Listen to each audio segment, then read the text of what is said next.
Hello everybody and welcome to another live stream. Hope you're doing this wonderful Saturday. Hello Daily Hero and Sinbad. I hope you're having a great day. I'll be becoming better as you into my live stream. Okay. Another day. Another day of farming. Farming relics in Stygian. Maybe doing some anecdotes? Travelers there is not Clay. Where? Oh yeah, there is one anecdote here.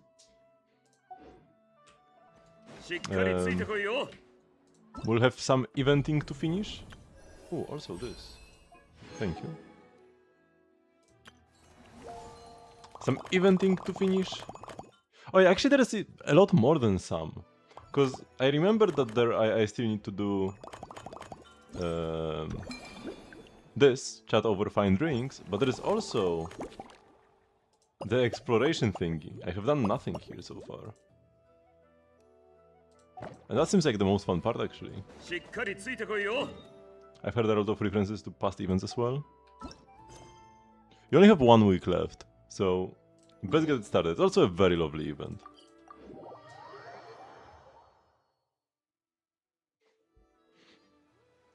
I have quite a lot to do in Star Rail as well. I haven't even started the Star Rail main event dispatch. The card game.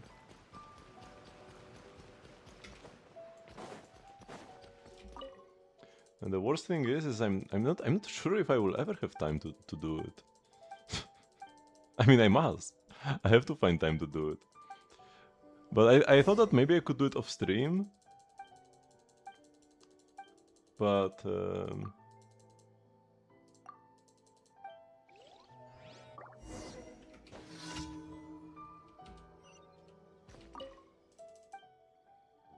I just bought Slay the Spire 2, so I will not have time to play any other games off stream.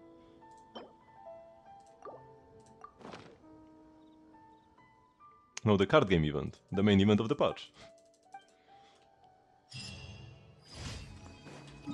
Like I said, every patch has one main event. And this time it's the card game thingy. The card game seems to be a thing that will just like follow us throughout all of playing Arcadia, but there is like a special event tied to it in 4.0. When you open the event page, it's the first thing there, I'm pretty sure.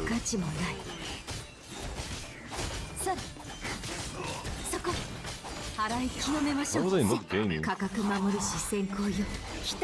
my thingy?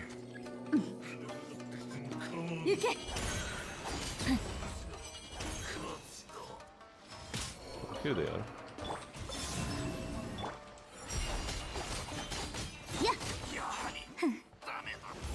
Bonk. Here we go. But yeah, when you open your event page in Star Rail, the first thing on top will be the main event of the patch. Unless maybe on a new account there is something else there.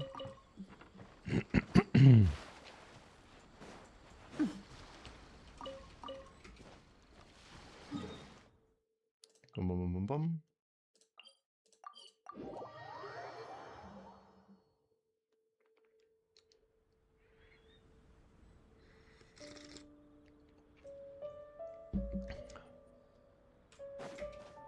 Although, last patch, the main event was like incredibly short, so maybe this one won't be too long either.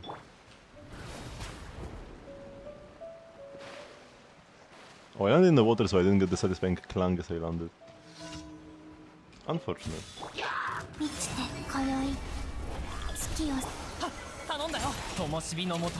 should get this.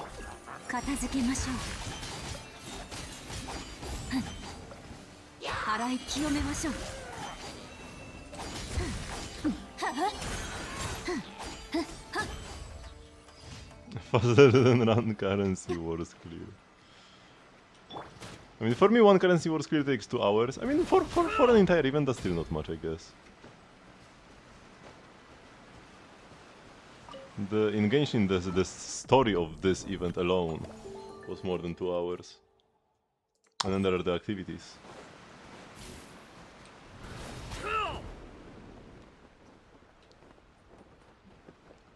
Clank.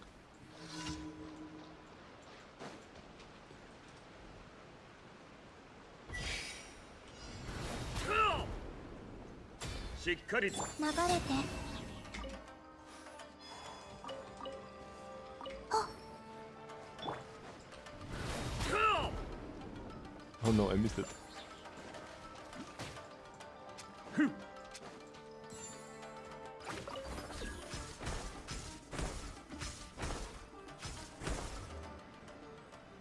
For it's about 10 minutes. I have lost my second run ever last time I played. I had some nasty debuffs on the enemies. I died like one fight before the final boss, and the final boss would have been easy. I could have restarted the fight, because like there was a chance to win. It wasn't impossible, but the fights were just too long and the stream was already late. I didn't have the energy to finish that run. The last boss would have been the dragon, Pollux. And I had a Blood Flame team, so the boss should have been free, like even with terrible damage. But the issue were the fights leading up to the boss, because I lost almost every single fight in the entire run. I won maybe like 2 of them. I won like 1 or 2 fights in the entire run. And yeah, my buffs were bad. My character rolls were not the best, especially early on. And the enemy debuffs were nasty. Enemies healed for 15% of their HP each attack, up to 3 times per fight. And then they were getting like advanced or something, I didn't remember. And Blood Flame is not a good bond.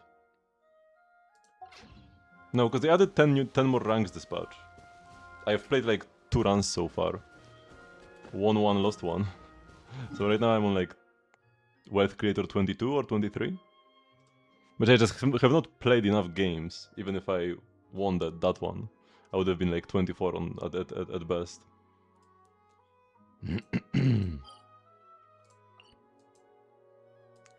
Okay. Let's go and spend some resin in Stygian Onslaught.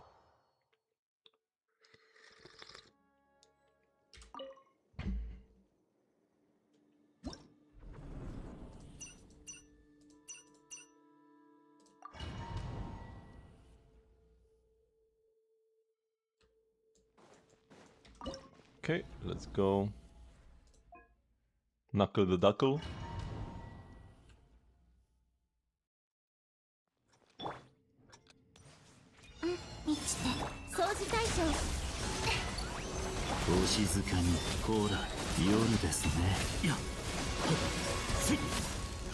Why was it so slow? 1 extra second? Unbelievable.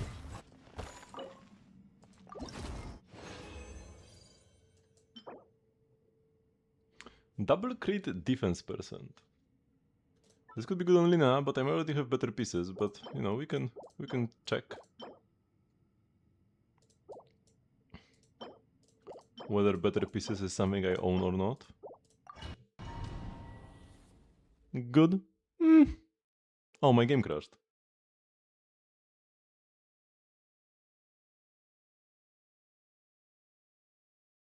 Unusual, and a bad sign.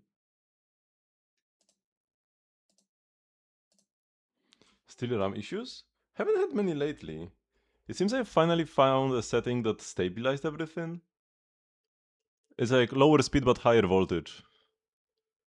Because I reached a point where even at like the default settings, the like non-overclocked ones, even then it was failing. But when I had the like default lower speed of like 2100 megahertz, but upped the voltage from the default 1.2 to 1.35, it seems like this stabilized things, and I haven't had a crash since then. Like my PC hadn't crashed, my entire system hadn't crashed since then. But it seems like there may be still some issues.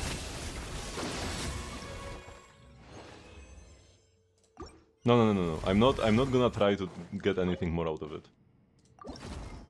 I'm only gonna make things worse. Okay, no, that's a good hat.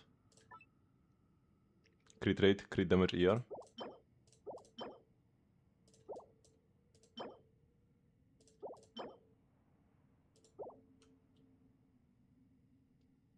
Oh, yeah.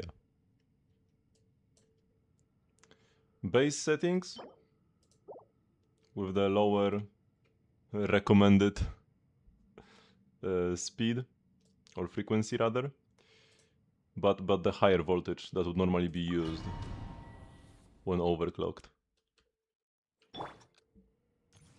Hello, Limonix. Could be Genshin's fault that it crashed and not my fault. I hope it's the case.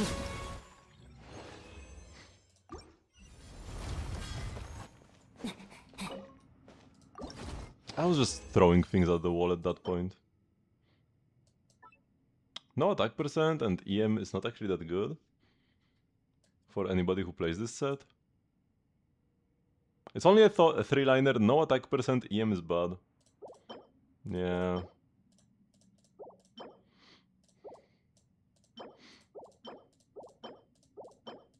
Definitely not great. It's okay. If it rolls like 4 times crit, might be playable, but it's not a good piece. No. I mean, okay, it might. You could say it's good, but like good as in like 6 out of 10, maybe 7 if I'm feeling generous. Definitely not more than that. Peak piece would be at least 9 out of 10, and this is definitely nowhere near that.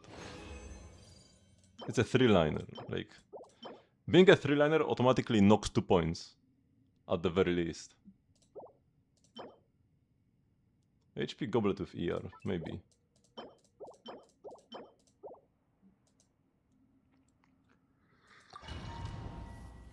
And then lack of attack percent knocks 2 more points. On a set where everybody wins attack.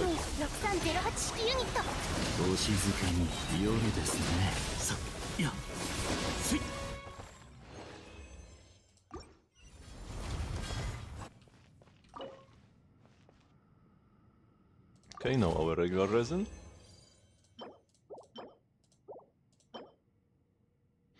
Crit damage ER defense sans.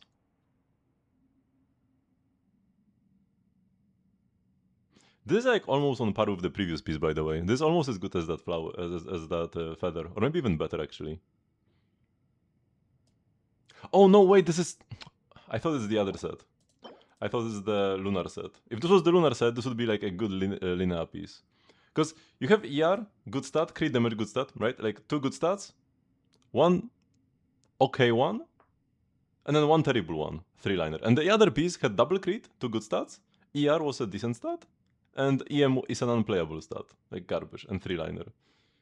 The only thing that that other piece had was that double crit ER is slightly better than crit damage ER flat def, and it had higher rolls. But it was a feather, and feathers you have like higher expectations for a feather. While Sans, like, if this was the other set, because I mistook the sets, right? If this was the other set, defense percent would be a good main stat.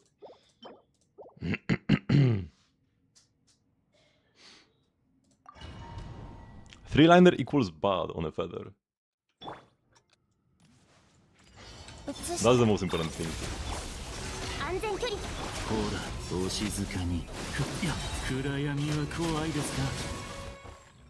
Attack plus ER better than crit? You mean you would rather take like crit rate flat def over attack percent ER? I would not.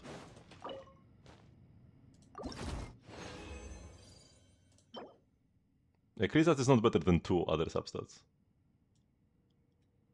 Might depend on the character exactly, but I don't think it would often be the case.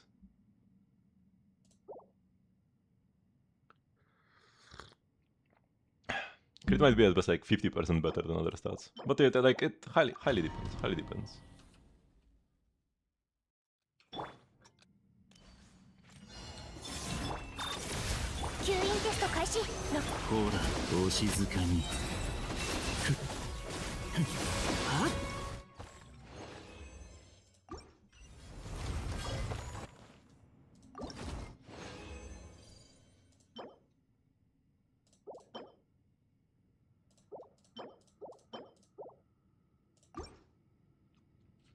Okay.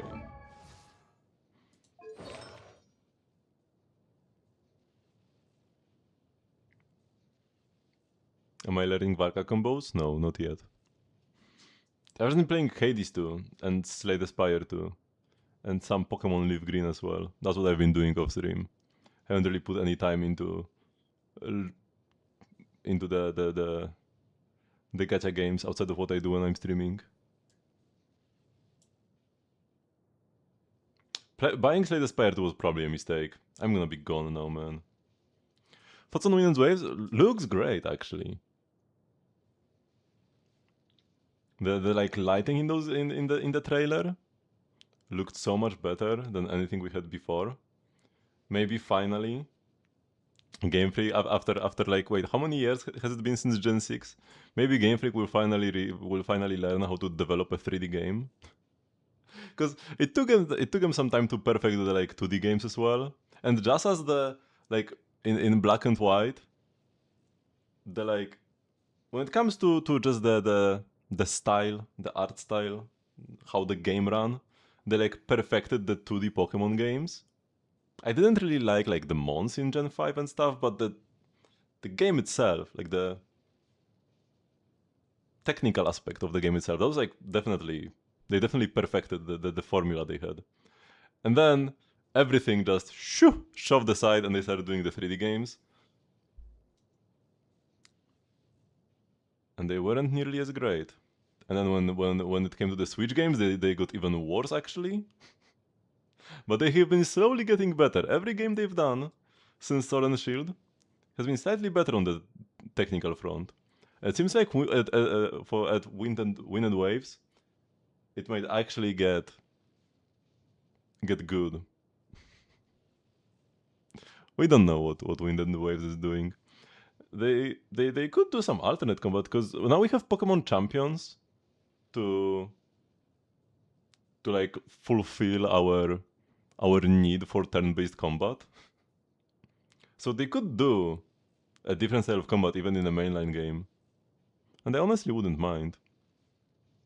Because I could still send my mons over to champions and fight with them there. I actually really enjoyed the combat in Legends ZA. And like, I'm a big fan of the Pokemon turn-based combat. That's how I fell in love with the series. But the Xenoblade-ish combat in Legends ZA, also super fun. And I really like the 4-player 1v1v1v1 in the online matches.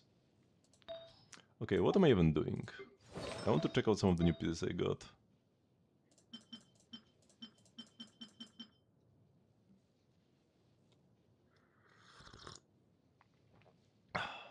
Double crit defense percent.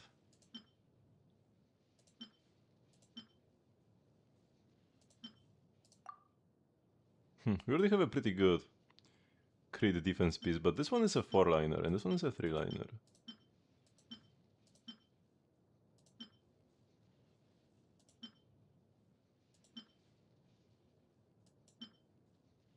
Let's see, if we dodge flat attack.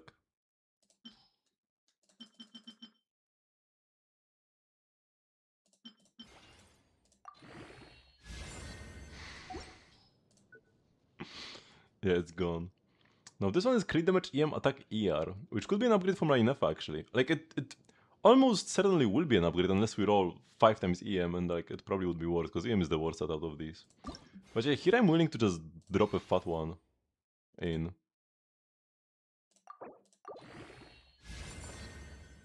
We did roll mostly EM. It's mostly EM high rolls though. It's like 23, 23, 21.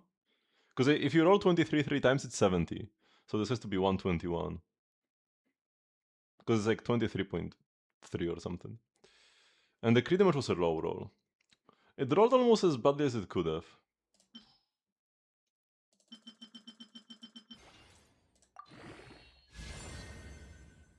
Okay, that's a crit damage high roll to make up for the worse rolls. Oh yeah, also I like the new starters as well. The 3 new mons we've seen so far look pretty lovely as well. Doggo is super goofy. I like the gecko the most though. I love his fat little tail. When I was a kid, I wanted to have a gecko. But my parents didn't get me one. Which, like, probably was the correct choice. But I'm still pretty salty that when my sisters wanted pets, they got all of them. My older sister, she had a dog, she had a cat. My younger sister had a guinea pig and a bunny. I got nothing. Actually, I had a fish, but I got it from my aunt, actually. It wasn't even from my parents. My aunt gave me a fish. I really loved it, but then it died. And I was super sad. But I think the tank was too small. It was like an oval thingy. And it was maybe like this big. And yeah, the tank really should have been bigger. But how could have I known better? I was like 10 or maybe even less at that point.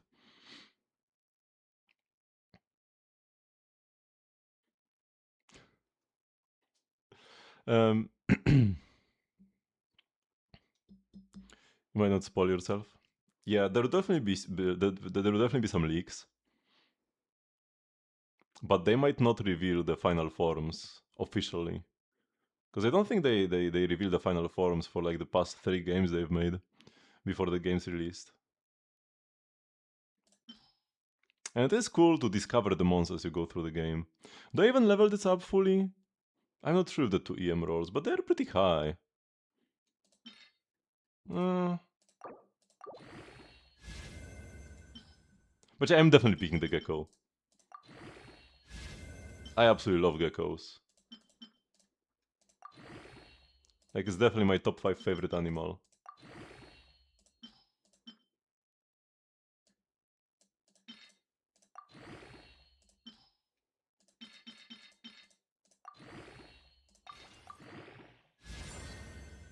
Attack percent lower roll. I wonder what they're gonna do with the owl though, because we already have a grass type owlmon. So, it seems pretty strange to make another one. People have been saying that the gecko also looks a lot like Sobble, but Sobble was a chameleon, and the new one is a gecko. That's quite different still. But a second grass type owl. Okay, is this even an upgrade? I lose 1 crit roll and 1 ER roll to get 2 EM rolls and 2 attack rolls. It is more total stat rolls.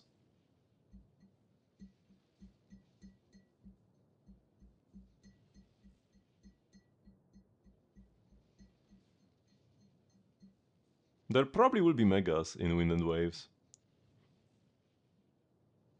And if there are megas, some old ones are also gonna get megas.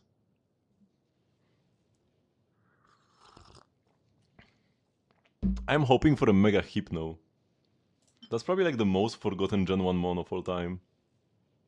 Because I've been thinking recently, how much love has each Gen 1 mon gotten? As in like new evolutions, signature moves or abilities, alternate forms. Hypno got like nothing, not a single thing, right?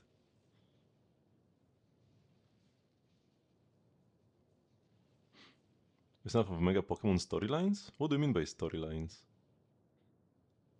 Or plot lines? Hello, Xnay.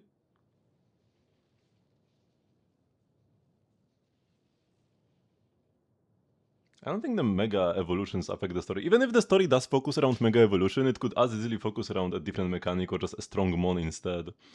So, yeah, I don't really think the Mega Evolutions affect the story in any like particular way. Because we could have Gigantamaxing or Z-moves or just a strong Legendary mon instead. As like something that will give power to the evil team or whatever.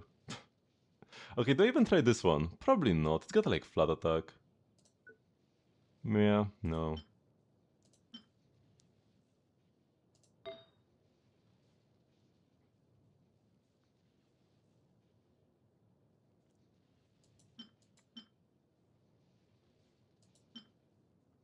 Double crit, double flat subs, and it's got lower crit damage. I'm not feeling this piece.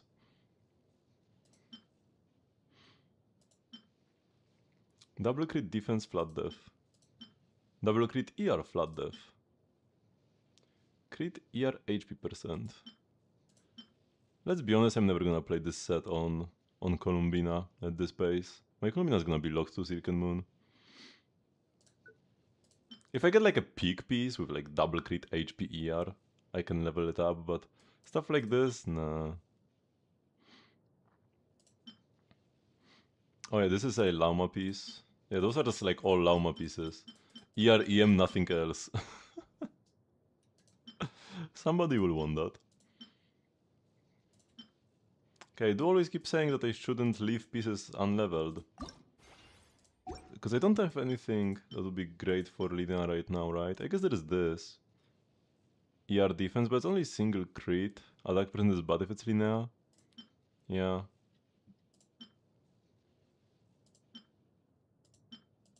Let's check this one first.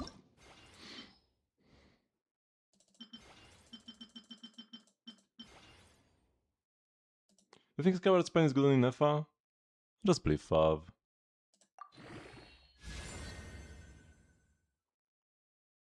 Or like a better damage weapon. It's okay, Fav.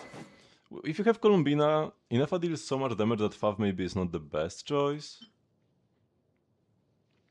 I mean, you could always use Fav. You do want ER in the team. You do need energy in the team overall. But yeah, it could actually be a better choice to put Flints on Fav and then Inefa on some more like damaging weapon. Sacrificer stuff is good if you have it. But it's been only on 2 limited banners so far. Skyward Spine.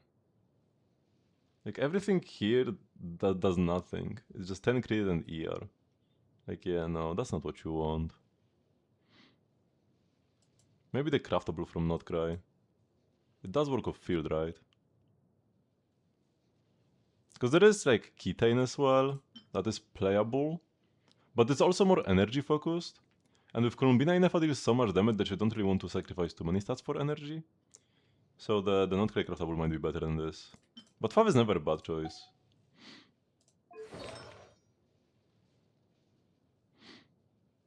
Does she need a lot of ER? By she, who do you mean? Lina? I have no idea how much ER she needs.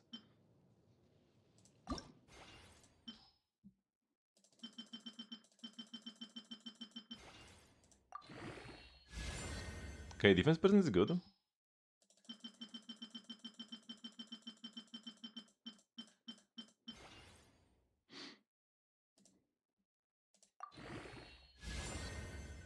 3.1 crit rate, okay. One more roll and it's actually a good piece. One more non-flat def roll. That is. And I'm gonna be out of EXP, man. Out of EXP. Mora is dwindling as well.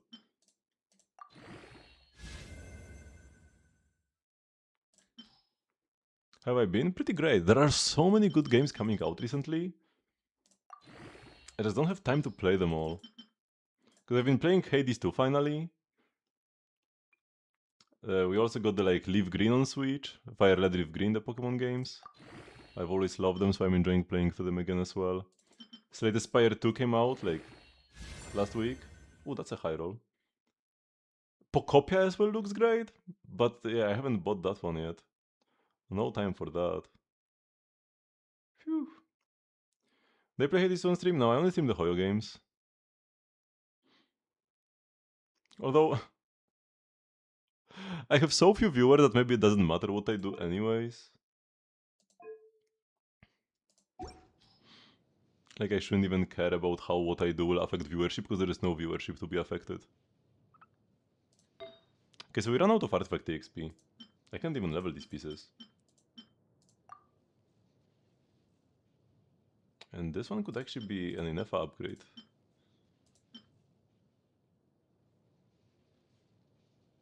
Just do a sleep stream. No. Oh, those are good defense sounds, double crit, ER, flat dev. But yeah, no EXP.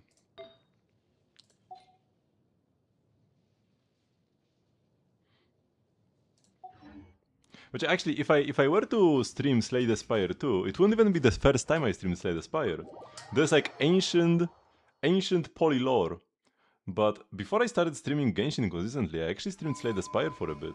My very first stream was Genshin, but nobody watched. 0 viewers for the entire duration. And then my second stream and a couple ones after that were Slay the Spire. the only people who watched the Slay the Spire streams, Hydro was already there, but Hydro started watching Genshin, and then like, as I kind of flip-flop between Slay the Spire and Genshin, he sometimes watched the Slay the Spire streams. And there was one guy who just never talked about the game, he just kept talking about religion all the time. Non-stop. But he left when I stopped streaming Slay the Spire. Didn't enjoy the devilish gacha games.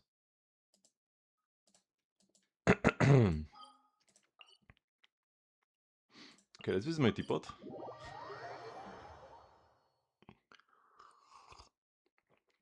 You would like a vlog? I mean, this is kind of already a vlog anyways, no? I'm just yapping about random garbage half the time. Who I think is the best looking character in Genshin? This is a tough question. Because like, in Zenless I have a clear favorite, and that's Ellen Jo. In Star Rail it's like the Herta or Silverwolf.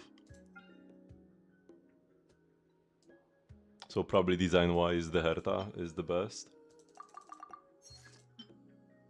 But in Genshin it's way tougher, even though Genshin is my favorite game out of the three. It's the hardest one for me to pick my favorite character from. Herta over Kirena, of course. One of Herta is a peerless gem. Unrivaled genius and inimitable beauty.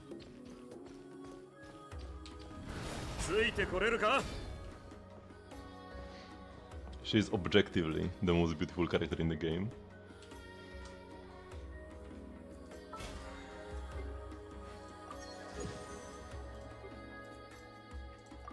Oh, we need to pick books again. Could I pick books for last time?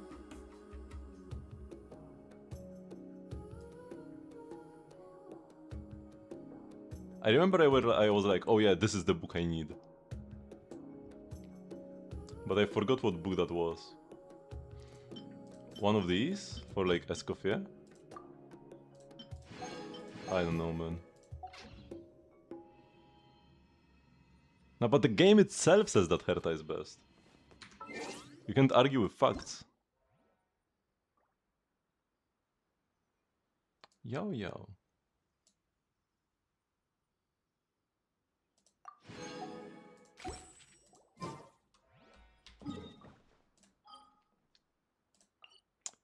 Okay. I'll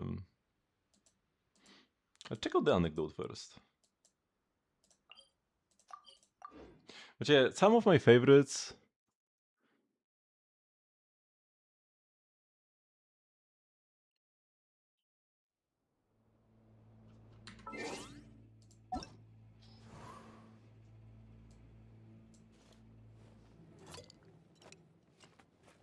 And the best looking character.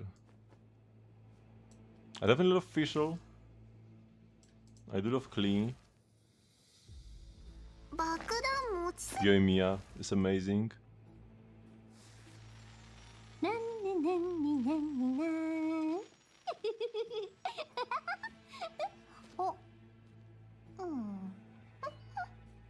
Nicole for sure.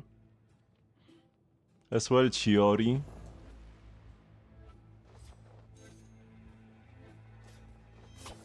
Varesa? Yeah, Varesa as well.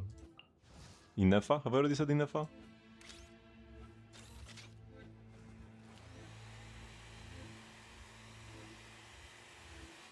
Probably those, yeah. Clean up there too? Yeah, Columbia is good. But not as good as the others that I mentioned.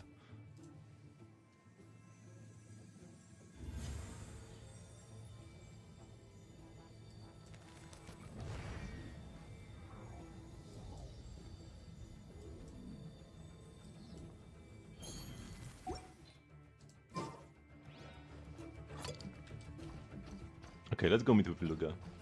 But yeah, maybe Nicole. Maybe Nicole is like the best. But we have to see her in game in action as well.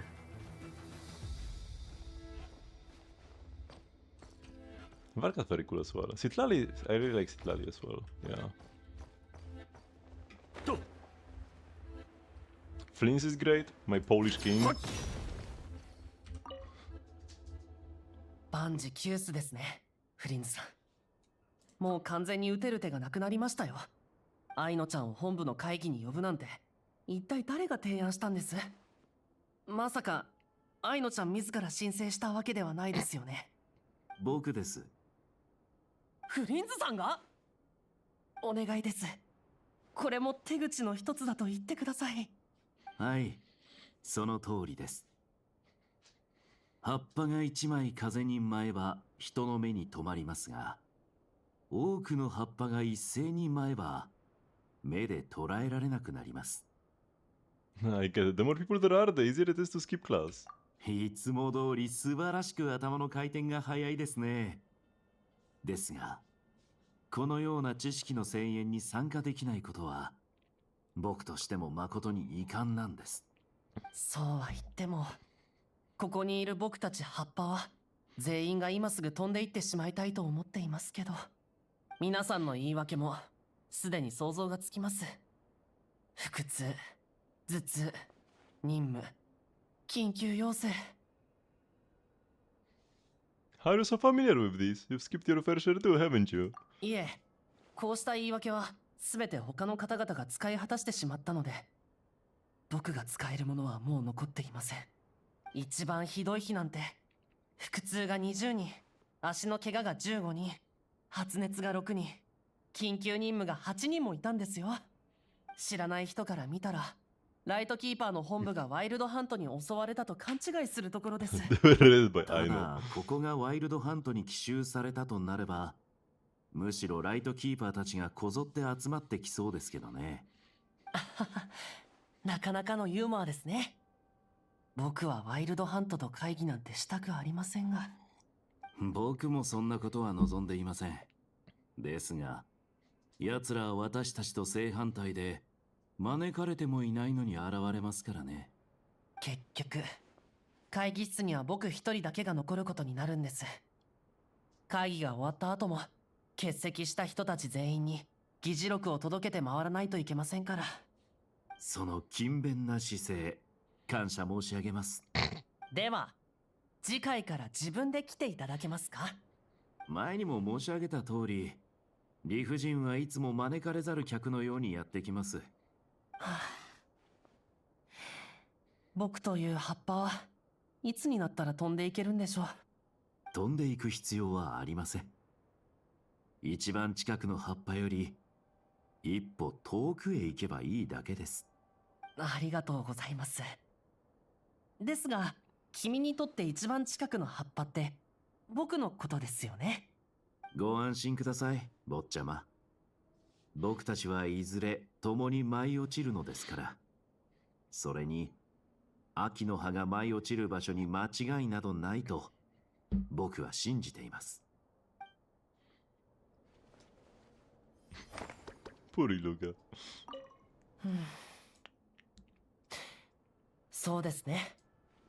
考えてみれば、別に僕は腹痛でもないし、足も怪我していない。熱もなければ、緊急の任務もない。実に幸運なことですね。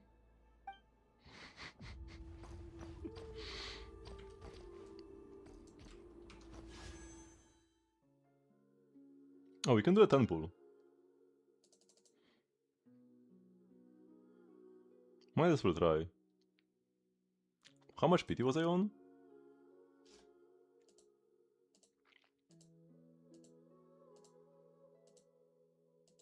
$21.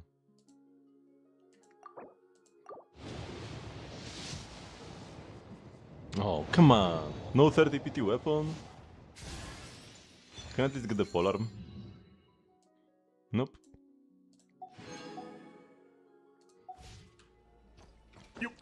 Welp.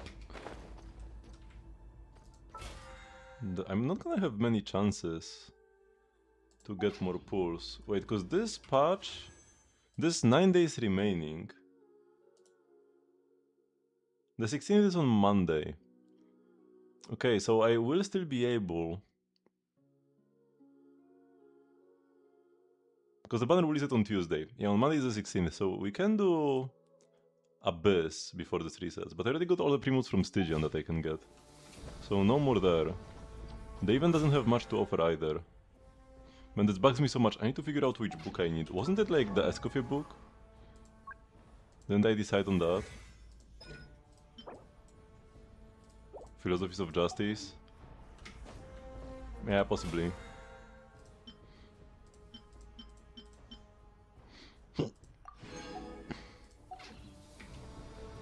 Definitely can't go wrong with that one.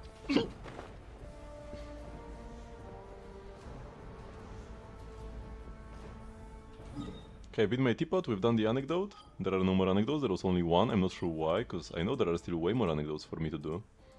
Because I have not been doing them day by day, but whatever. We take what we get. Yeah, so we might try some Stygian.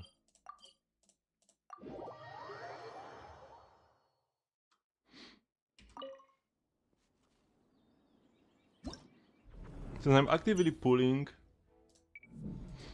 for the Flynn's weapon, we can wait for the knuckle with the knuckle duck until I get it. We could do the automaton today. This is the boss that I know 100% I can clear, because I've already done it before. And it's the same, it's got like 1% less HP than last time. Other than that, same boss, same team. Who was I playing back then? Was I playing Shenhe?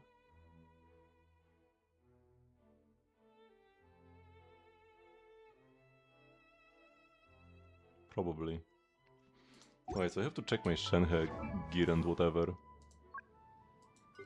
Also might as well check the other girls. Which I don't think anything changed with Skirk.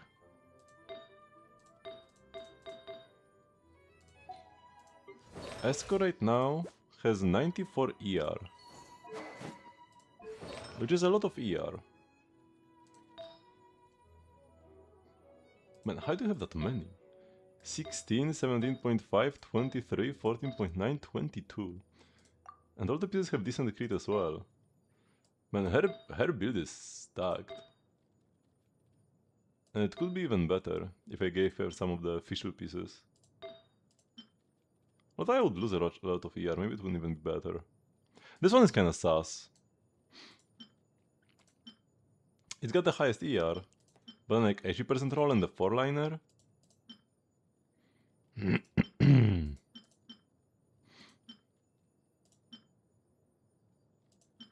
the 4-liner at that. But I guess my feathers aren't all that great actually.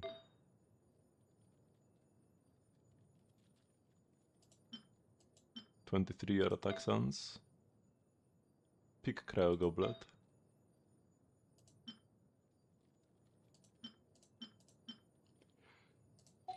Okay. And the Shenhe. Should she be playing Sig over Fav? Probably. I imagine Sig should be slightly better than Fav. Not necessarily though. 220 ER.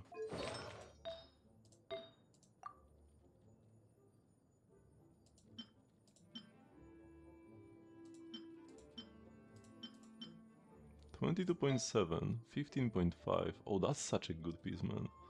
That's like peak Shenhe piece. 19.8. My Shenhe was like top 1% on NK.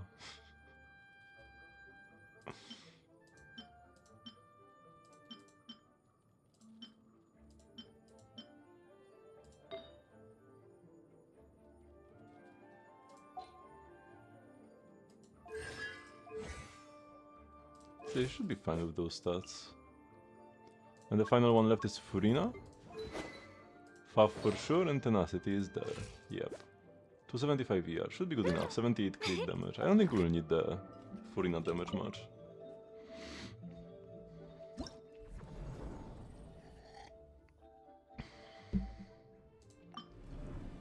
Okay, so my plan will be to play our boy Varka up top. I will need to level him first though. He's only level 80 still. With Durin? Where is Durin? Huh? Pyrocarrots are down here and I don't see a Durin. Oh, he's here in the upper row. Nah, I really hope physical will never be a thing. It's just objectively worse than any other element. The elemental system is the best thing about Genshin Combat. The unique thing about the game and something they did really well. And physical just doesn't interact with anything else. They just should have never even tried making characters who focus on physical damage. It was just a mistake they did in the early days. But thankfully they've seen, they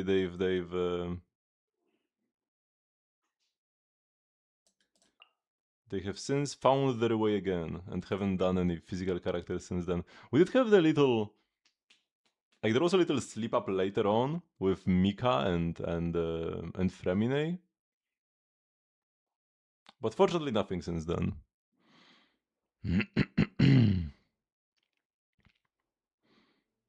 Do all boss have high physical res?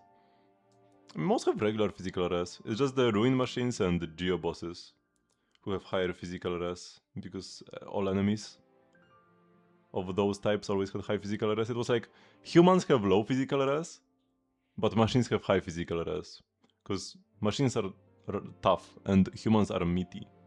And monsters have regular physical res, same as elemental, because they are like in between.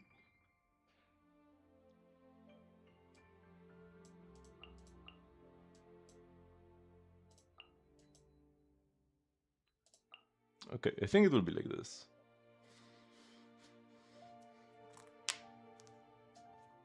It will probably take a couple tries, even though I've done it in the past.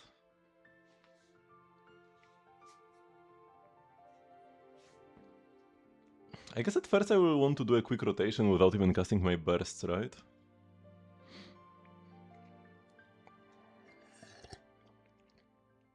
And I want to make sure. Like, probably battering Escoffier will be most important. So maybe we will have Furina catch her own particles, then Shenhe use E and funnel it to Escoffier. Sounds good.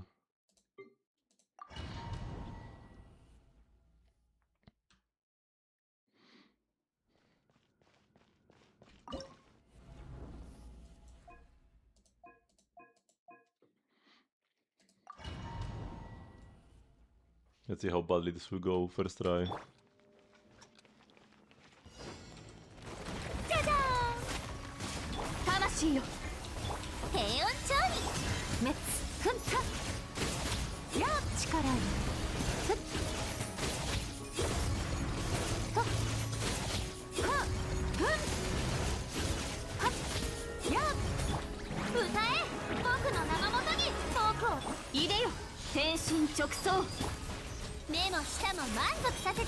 Okay, now we can actually start doing damage.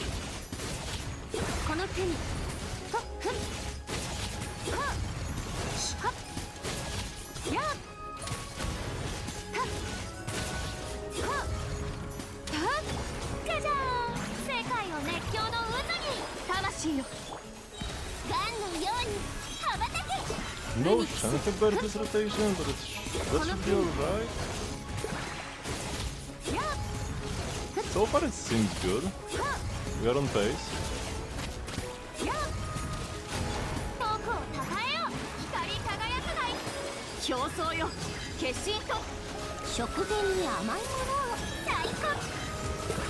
Ouch, this was bad.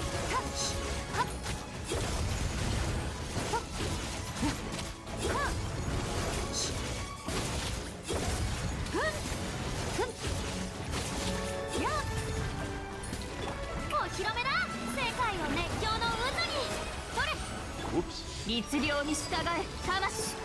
Oh, what happened to me? You know what, I probably could have continued fighting. If I didn't stop there, confused, I didn't need Shenhe, I feel like. But damage was there.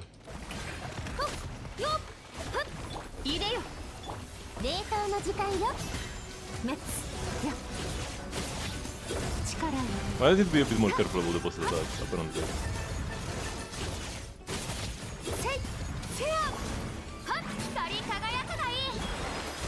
Gotta cast the E. 命ずる目も舌も満足させてあげる平穏無に着せやあ力をやはっせいふっは I mean, she has been useful in scare teams for a while. やとふん If you mean after a while, 僕の長持 as ち in に when お披露目だ Scare released, then sure. 羽ばたけ食 Man, I'm so sloppy here. はっせい力をはっ Wait, I'm doing so much worse than last time, what? I was at せい halfway through his HP last time, at this point. 世界を熱狂の渦 I'm doing worse than my first に kill. 律令に従え魂低温調理最高の一品よ滅 Man, I would have done this first try, but then I messed it up. この手にふっふん暇だ I guess I have to dodge this 力が attack. 足りないのか Good to know. I was kinda wondering if I should dodge the thing in the floor. 僕をたたえよ食前に甘いものを満ち溢れよはっこの I 手 think に it messed up already. ふっふんやあせや歌え僕の名のもとによっこれふっかじゃ天心直送ガンのように羽ばたけデータこの手にはっふっやっせいふん Oh, I wanted to 僕 do を the... たたえよ Ah, 世界を熱狂の入れよ最高の一品よ食前滅 I'm trying to be too fancy. I should just be using my rifts as I get them. やっはっやっせい光り輝くがいいお披露目律令に従え魂ガンのよ At うに least my energy seems mostly good. 満ち溢れよはあ力をはっふんやっせいとはあ歌え僕の名のもとに命ずる低温調理目も舌も満足 Oh, my cooldown wasn't there yet. この手に It's not enough damage. Man, the first one was the best. やっせやふん Maybe a Shenhe Big Burst thingy? 連 Will 気 be 発 enough? 信表層よ冷凍の時間よ Oh, but I wanted enough. 烈 Oh, wait, I can do it. 風星々よ静かに眠れ Let's go, good call. Man, the final normal attack was like needed. And the Escoffier skill. Okay, yeah, definitely we could have done this much better. But it's good enough. Gets my good enough stamp.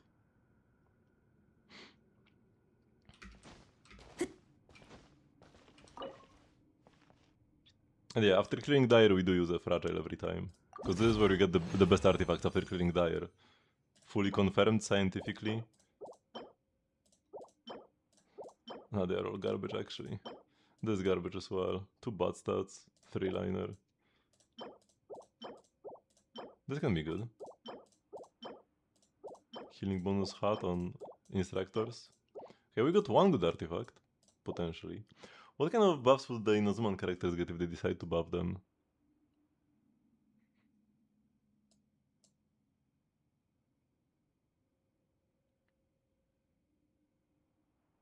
The buffs we did get were mostly fairly straightforward.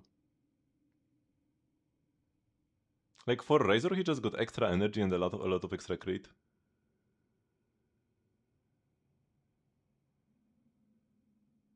Klee got like reduced clunkiness because the best Klee combos before the buff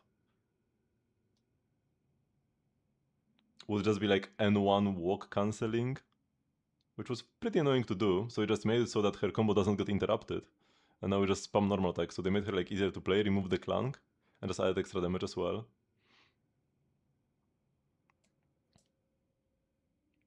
Venti was the most out of left field. Like, Venti was the hardest one to predict, I guess.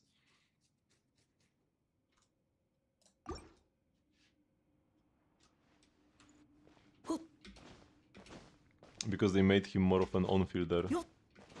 And the ability to extend the burst with normal attacks. And then Mona got the same thing, where she got the ability to extend her burst with normal attacks. Kinda to also make on-fielding her better. Because they didn't want necessarily to make a character like Mona like completely meta, but just a decent option. Especially to drive some other characters.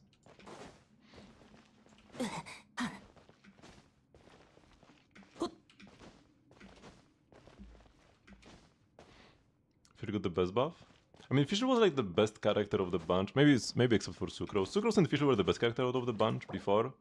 Between the two, Fisher's buffs were definitely better than Sucrose's.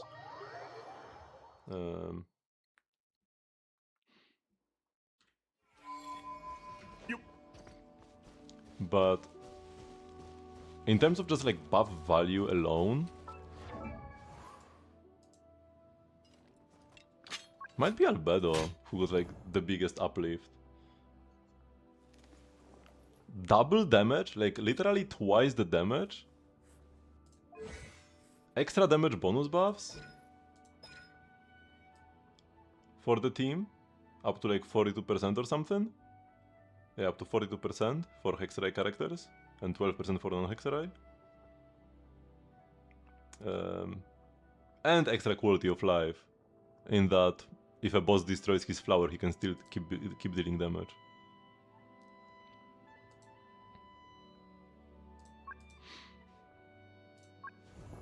I wonder what they would do if they were to buff her.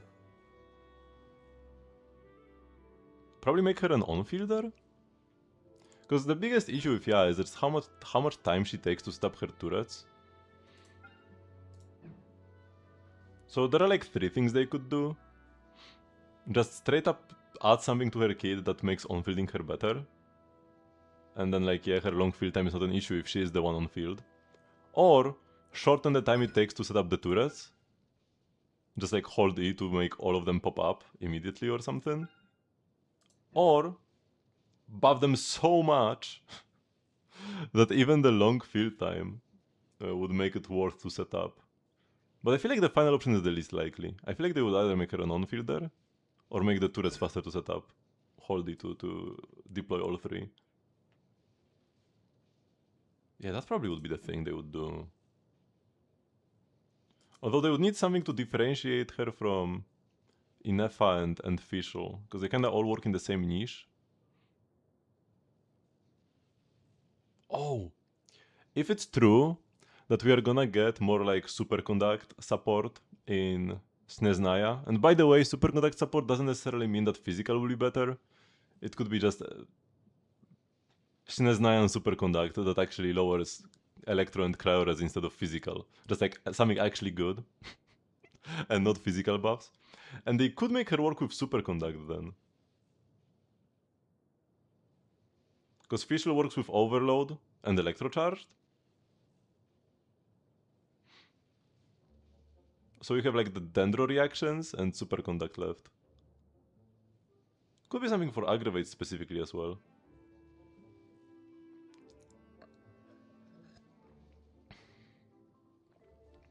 She does already have an EM thingy. And she gets extra damage bonus from EM. So they could make her a dedicated Aggravate support.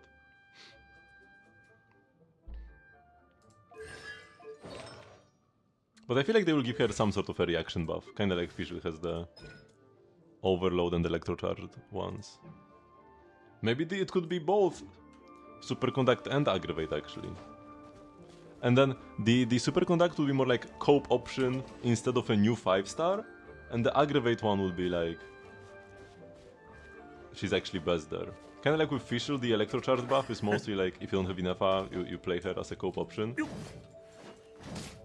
And then Overload is the like actually Fischl's niche. I kinda dig that. So make her turrets faster to set up, and then some sort of Aggravate and Superconduct buffs. Like when Superconduct is procced, give damage bonus to the team, and when Aggravate is procced, give EM to the team, or something like that. Because Aggravate has been pretty neglected.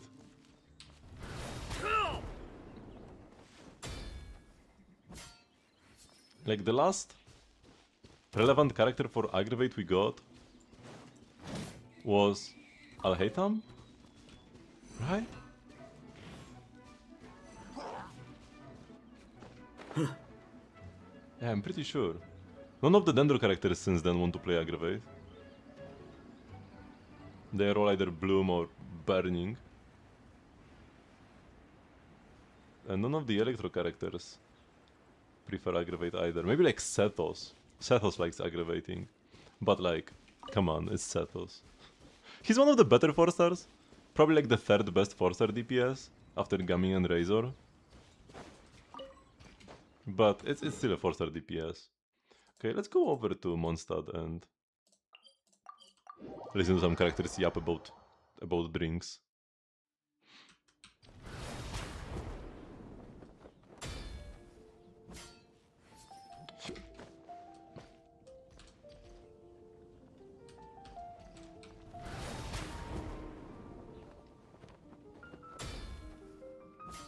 You're fine if they should definitely go harder into the like battery or sub DPS's niche.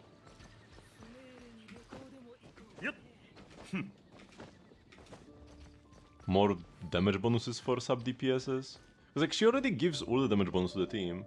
And she already gives plenty of energy to the team. But just turn it up to 11. Or maybe like whenever allies bursts hit opponents, Raiden can then like detonate a mark or something to deal super high damage.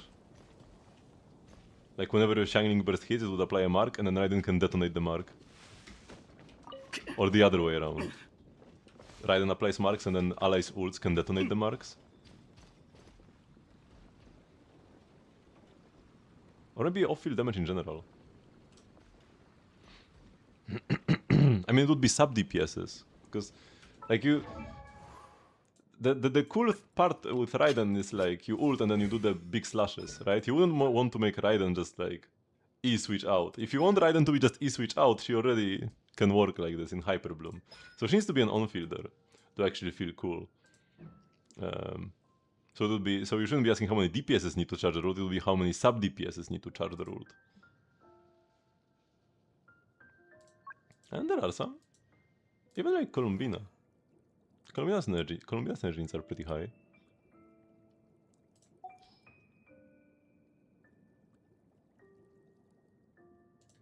Inefa likes her burst. Furina has very high energy requirements. Durin not really.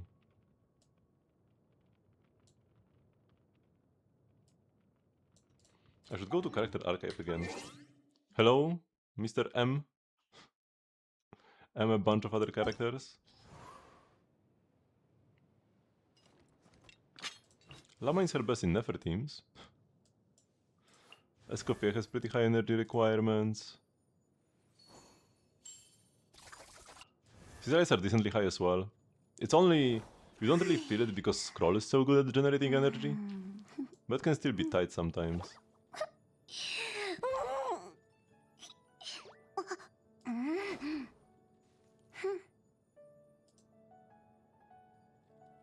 Which I guess there aren't that many sub DPSs. If you were to play a Raiden team nowadays, you would probably go with like Overload with Durin, right? And that team nobody really needs their ER all that much. Maybe Nicole.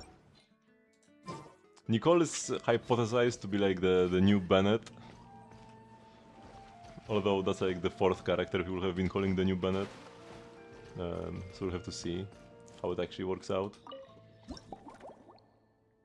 But maybe she will have very powerful buffs and maybe even good off-field damage at the cost of a very high energy cost burst. And then teammates like Raiden or even Venti, who generate energy for her, would be good.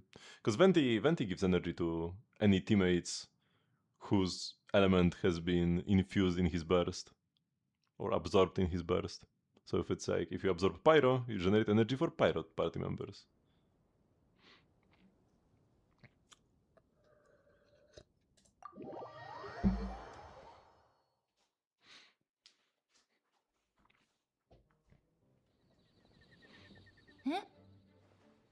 今は君がドリンクスポットの担当なのね。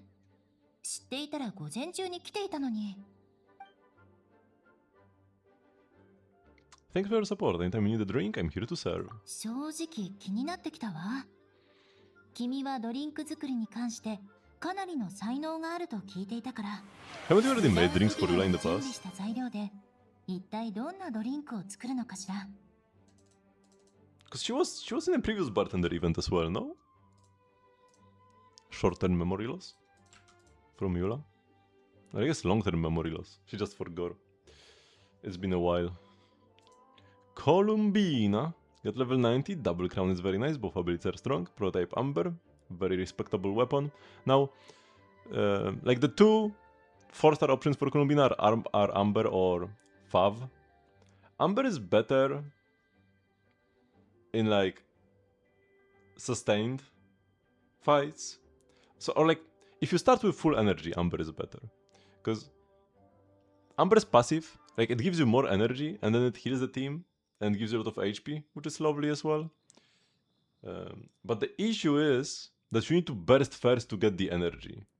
So if you start with Stygian with zero energy, you can't burst and you can't get the energy from your weapon. While with Fav, you get the particles immediately. And you get to charge your first burst faster. So specifically in Stygian, Fav can be better than Amber. But Amber, it's not like Amber is terrible. And you can always just like, switch the weapons. If you wanted to play Fav, you would just play like HP sounds instead. And like this would be the HP, ER would be on the weapon. So you can just swap them sometimes. And yeah, for like Abyss, for Theater, Amber is what you want. And for Stygian, usually Fav, unless you really need the healing. I mean, you already have ER sounds right now, but with Fav you would play HP sounds, probably. Because Fav also gives you an energy substat. But yeah, just, I mean, see how the fight goes. Can you get your burst fairly easily? Probably not, and then you can just play Fav. Okay, we've got the HP Goblet, nice. HP subs are also always very welcome. 0 EM subs. She does get lunar damage bonus from Obeid. But yeah, EM subs are also something nice to roll instead of like, you know, attack percent or flat attack or stuff like that. You have a lot of attack subs. 52 crit rate is pretty low. She does get, wait, how much does she get? 15? Because like, it won't be this low in combat. I think she gets 5 times 3 with 15 in total. Yeah, 5 times 3. So this is 78 to 150, or 68 to 150. Yeah, I guess that's okay. Not too much, not that much crit in general though. For a character with a crit ascension, not the hottest crit stats. 14 crit subs. Yeah, looks plenty good though. You probably don't even need this much. Probably more around 180 with P-Amber. With Fav you might need like a little bit more than that. But also you get more energy from the weapon. Also, what team do you play her in? Because Obeid is pretty unusual in most teams. I guess with Zibai. Yeah, with Zibai you probably play Obeid on Columbina and then you play Silicon on your like Inefa or something. Or whatever your fourth character is. Yeah, okay, with Zibai Obeid makes sense for now. Although probably with Lina coming out. That also depends on your team. If you still play Iluga, I guess you could play Iluga, Columbina, Linnea. And then Iluga plays Silicon and both the girls can play Obeid. You could also go Instructors Iluga, Silicon, Columbina, Obeid, Linnea. Or maybe it would be better to go Silicon, Linnea and Obeid, Columbina. Yeah, I'm not sure, we'll have to see.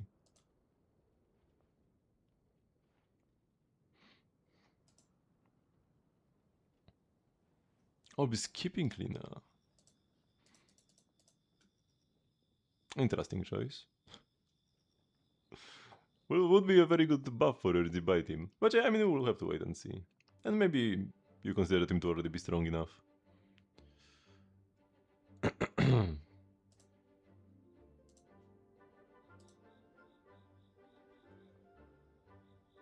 You've been working extra hard lately, haven't you? 仕方ないわ。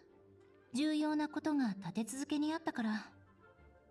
まず騎士団では年に一度全員が戦闘技術の試験を受けるんだけど、今回から基準がかなり引き上げられたの。 Let's say for Lama and Nefer. As always, just pull who you like the most. But meta-wise, probably not worth it when you already have like... You already have Flins and Zibai. You better get Lina and maybe Inefa if you don't have Inefa yet. To just complete the teams you already have, then pull for an entirely new one. Also, you even have like Geo Supremacy as your signature, and you are not gonna pull for like the... You're not gonna complete the peak Geo team? Come on, bro. But personally, I do have Lama and Nefer. I have not used Nefer in any endgame mode once since I got her. I have used Lama against the Bloom Crab, but I have never used Nefer anywhere. Because I just always would either use like my Lunar Charge team with Flint Nefa, or just like something different, totally different like Skerk or Mavuika. There has not been a boss where Nefer was the best choice for me a single time. And if you already have one good Lunar team, building the next one is less worth it, and the next one even less so. Now for all Heitam.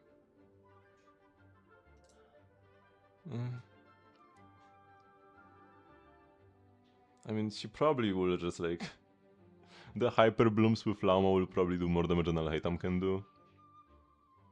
So I guess that's a thing. But if you want to play Alhaitam more, it's probably best to wait for an Aggravate support. We are bound to get one eventually. I mean, Lama is definitely not a bad character to have. The way she turbo buffs Bloom is pretty great.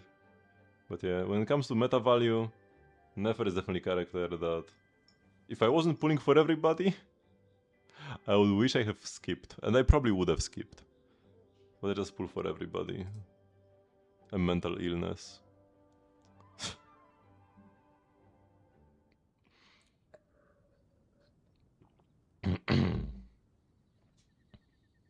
遊撃小隊の隊長として私が率先して手本を示さないといけないでしょ。少なくとも隊長クラスの模擬戦で上位3位以内には入らないと。それで最近はずっと訓練を重ねているの。Nefer is definitely not worth it without Lauma, yeah. Because like, at the baseline, when you compare the three Lunar teams, then Flincy Nefer Columbina, Nefer Lauma Columbina, and then Zibai Columbina and just random 4-stars are all around the same power level. And then we are getting a new 5-star support for Zibai, who already was as strong as the others even without a dedicated 5-star support. So it's just gonna be pretty good value. And it also looks pretty fun. You can choose whether to have her skill deal damage over time or front-loaded damage. That'll be quite valuable to squeeze out some extra DPS against enemies, depending on whether they are like vulnerable for a short while, and then you can hold your skill or like keep tapping it to deal damage all at once, or whether you want it more spread out to have like more lunar damage instances, depending on what the shield boss requires. So that's all pretty cool. Kinda like how with Skerk, normally you just tap her E and do the normal attacks and only use the mini burst to like refill her energy. But the option of using the big burst is there. And for example, I won my Stygian run, my Stygian Dire clear, because I was able to use the Skerk burst at the end to finish the enemy a bit faster. And the normal attacks would have not been fast enough before the timer ran out.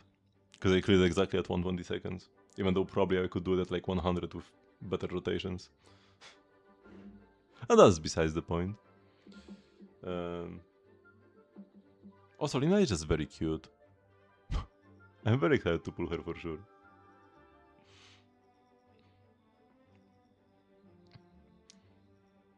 Hello, Sayonara.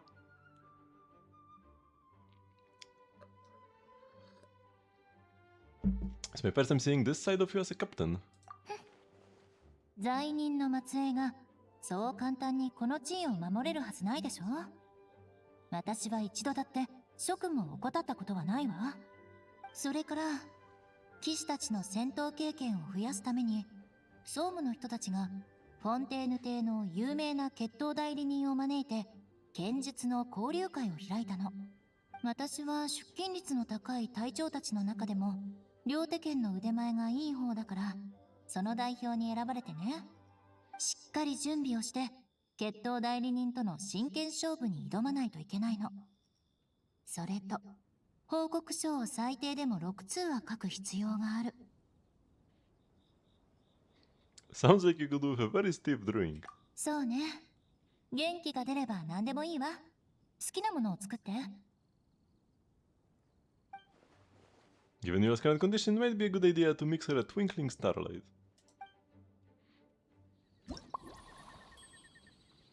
How are the area pools? Could have been worse.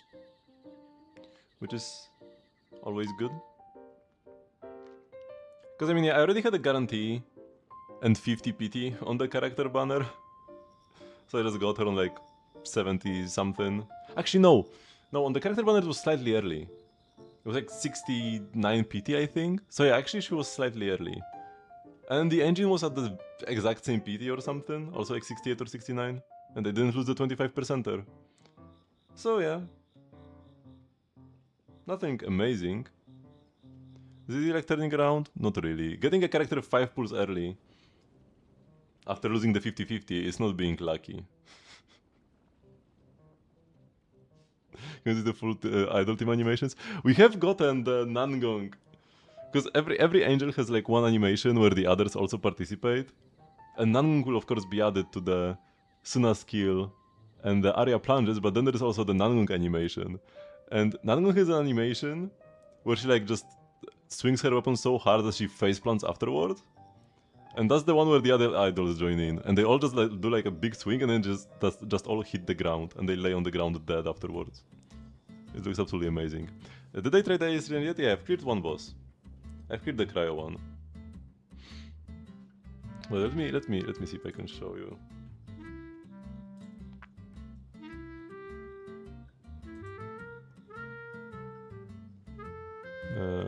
Zenless Zone 0. Include Cryo one? Yes, I've already done it in the past and it's actually easier now. The boss has like 1% less HP than last time. And I cleared Dire last time, so I knew I could do it.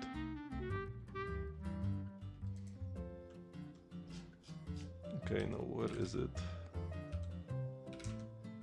Nangong. Oh yeah, Nangong is teamwork attack animation. Let's go, this is what we want.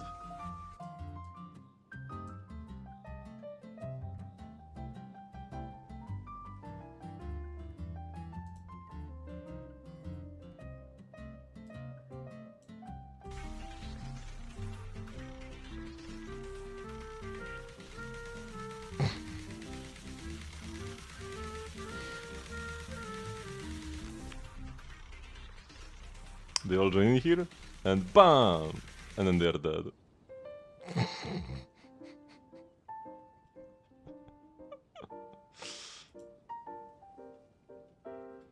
Absolutely lovely. Oops. Nice DPS Venti. Most kills I've seen so far are with Mavuika. Actually.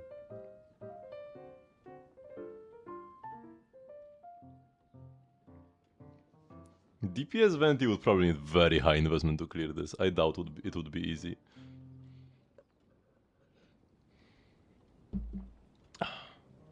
I mean, don't you have C6 Venti?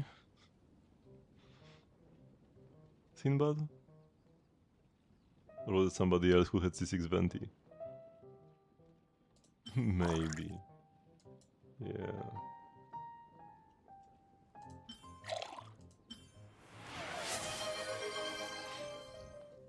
Suck due to ping.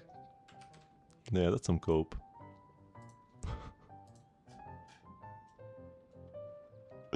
Okay, let's check your area.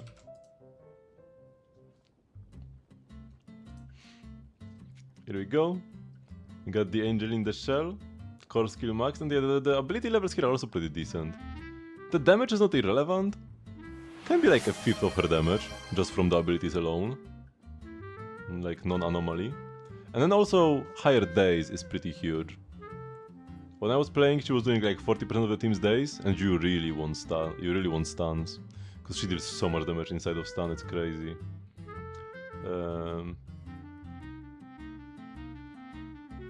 And yeah, 4-piece Shining Area is not necessarily the best set now, because it's hard to get stuns. You would rather play double support with her, with Suna and Yuzuha.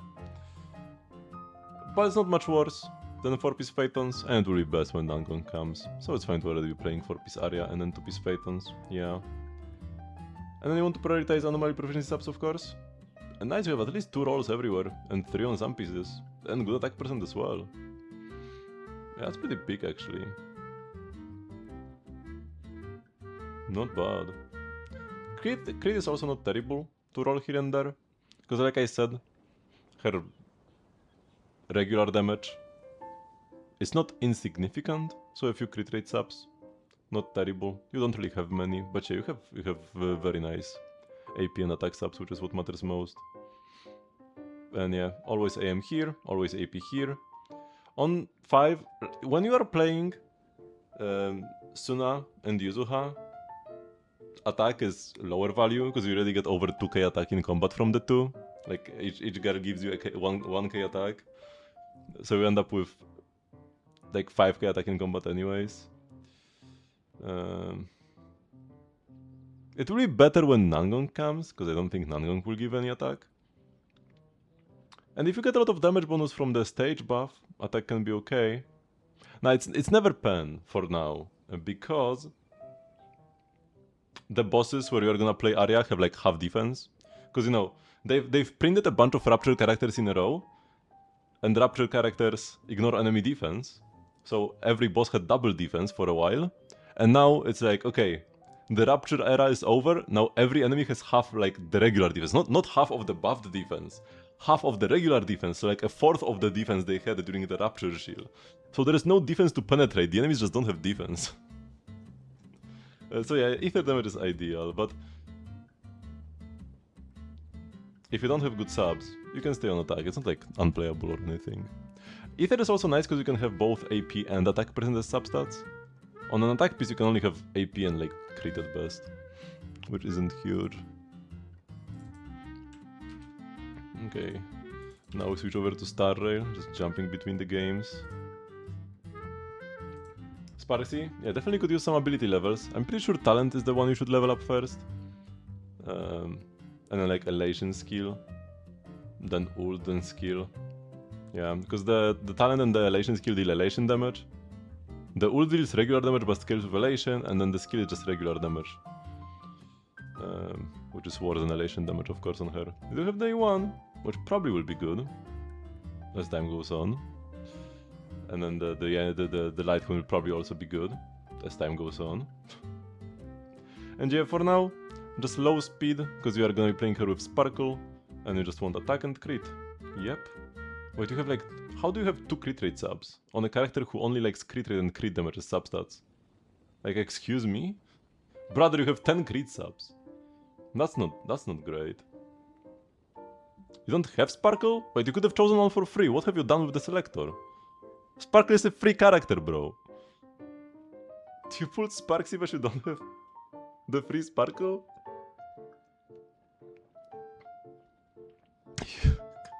You got Kafka instead. Okay, I mean... Sparks is gonna be pretty bad right now without Sparkle as a main DPS. She will probably be a perfectly fine sub DPS for Silver Wolf. Sparkle will not fit in that team either. Wait, now I notice, this is a 4-star. Bro, those are 4-star pieces, that's why you have no crit. Yeah, this Sparks is not clearing anything right now. I mean, she will 5-cycle the bosses. But yeah, if you are playing her without Sparkle, you'll want more speed. You'll want like a speed shoe. For sure. Wait, your shoe is also a 4-star. These are all 4-stars. Why did you even level them up? 4-star are so unplayable. You're not gonna clear anything with 4-star relics. Don't waste your time. You're already Tervis level 67. You should not be playing 4-star relics. Don't even bother with them. And they don't even have, like... Yeah, no, man. What are you doing with your resources? Absolute waste of time and money. So yeah, get 5-star pieces for her. Like, it's always... Like, it's so basic. I don't often mention it. But the first priority is always to get 5-star relics with good main stats. And only then you focus on the set, and only then you focus on the substats. You fail the first step. Those are not 5-star relics with good main stats. And Jay, if you don't have Sparkle, you want higher speed. You need higher speed for faster AHA instances.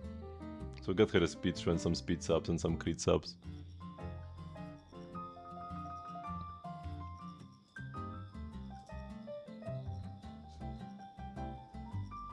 Genuinely disappointed. By the time Seawolf comes out, you should have enough time to farm up some actual relics, and you won't need Sparkle by then.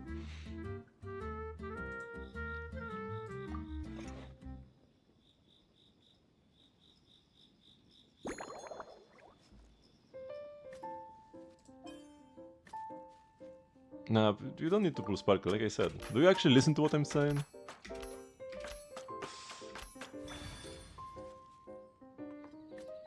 Stop pulling the Eidolons, bro.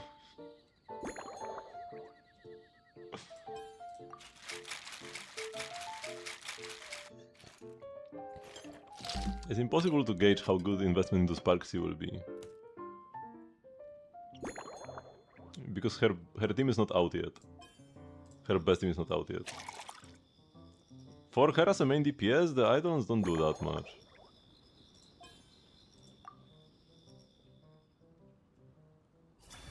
I mean, at this point, our goal is not finding our sister. It's experiencing the world. And we are definitely experiencing it right now. Because our goal right now is to find out what caused her to become like she is right now. Because we found her in like 1.4? Was it? Ever since then, our goal has not been to find the sibling. It's to reunite with them. But reuniting with them requires us to be on the same page. And our abyss sibling believes that after we experience enough of the world, we will also think that it is to be eradicated or whatever.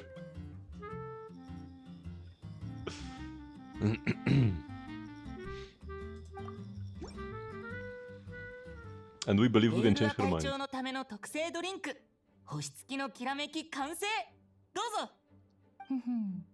ずいぶん自信満々の口ぶりね。それじゃしっかり味わわせてもらうわ。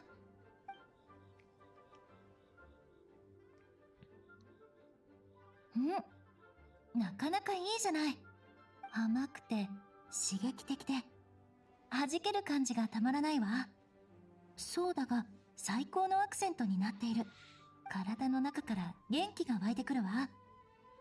一杯じゃ物足りないわね。もっと強いのを頼んでもいい？ Looking for something with more of a kick? 遠慮なんていらないわ。私がそんなお酒に弱いように見える？ The video you were absolutely lost at playing Kyula. Yeah, I did not have a good time playing her. But yeah, I was trying so hard with Eula, barely couldn't clear the enemies. I switched to Varesa and they died in like 2 plunges. The Eula damage is so atrocious. My Eula is fairly well built. My Eula build was decent. You could see when I was rearranging my stuff earlier. I have the Sig. I have the Pale Flame. And it's so atrocious, man. She deals like 1/5 of the damage that Varesa deals. And then there are all the quality of life issues with the enemies just dodging my burst. And then the rewind. And I actually started getting good buffs. I got like the 90, I got the card that gave me 90 more flowers from the mystery cache. got some nice characters and buffs, and I had to rewind it all, and I didn't get anything as good on the second try. Cause like, I didn't know how the horses worked actually. Cause when they have the shield up, they're like immune to all damage. But then only one type can charge the shield, and I thought other types of damage could still damage the horse. But they can't. Now I know how the horses work. Now I know that you needed the element to destroy the shield. I thought I could just brute force it with other things, but yeah, you cannot.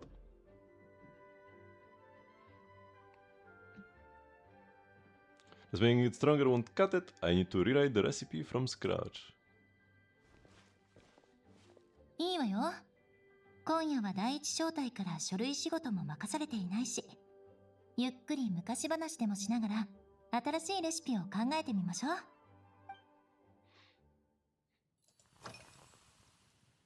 I was wondering that bottle you're carrying, is it imported fruit juice? おお、忘れていたわ。商人はロマリタイムフラワーの濃縮果汁って言ってた。独特な香りがするのよ。君にも一本あげる。Why carry it around? おお、これは必要な礼儀作法なの。メギストスさんが貸してくれた本。ブレードダンサーの20年後にはこう書いてある。フォンテーヌの剣士たちは剣術の腕を競い合った後、勝者が敗者にご馳走をする。クロリンデを丁重にもてなすために、ずいぶん探し回ってやっとドーンマンポートで珍しい品を扱う商人からこの貴重な品を手に入れたの。She thinks she can win against Chlorine. She doesn't know.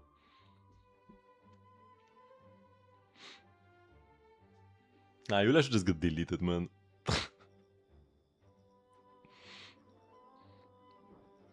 How many more Luna versions before you go to meet the Tsaritsa?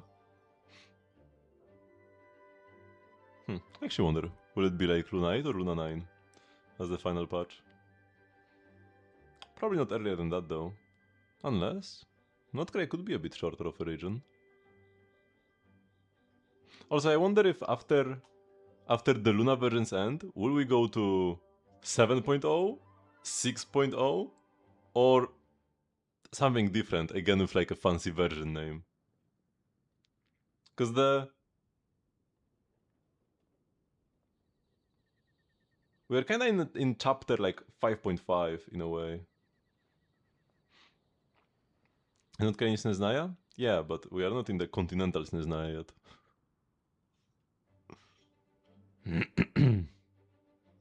Why is Linnea so cute? Yeah, she's incredibly cute. She looks like she has absolutely zero brain cells, and that's amazing. Yeah, I like the Luna as well.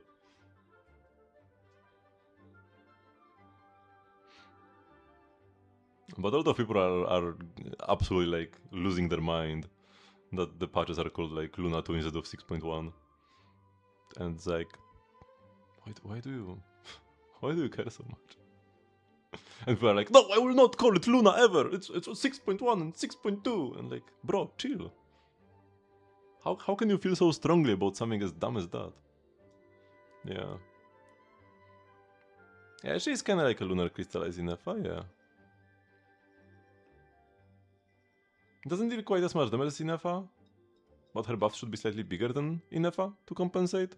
Also, like the team, like she can't be as good as Inefa because then the Zibai team would be absolutely like out of this world busted. Because Zibai is already on the level of the other lunar DPSs with like only Columbina and then Cope supports in the other slots. Like Iluga and Goro are not good supports. They don't really do much. She perform well without Zibai. Like, yeah, probably not. Like, she cannot be as strong as Inefa. Like I said. Because she's buffing a better DPS. Zibai is better than Flint and Nefer. So, Lina can be as good as Inefa and Lauma. she can't increase. She can't deal as much damage as the DPS like Inefa does, or she can't be 60% of the team's damage in buffs like Lauma does in a Nefer team. But even increasing Zibai's damage by like 20 or 30%, it's already will already make the team the best team in the game. Anyways.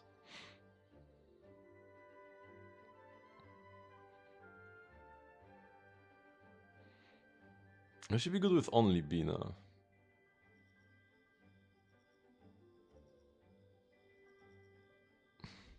I don't know. Probably will be the worst out of the three. Like all the three pairings with sub DPS plus Columbina. Inefa Columbina, Lauma Columbina, and Lina Columbina. Lina Columbina probably will be the worst.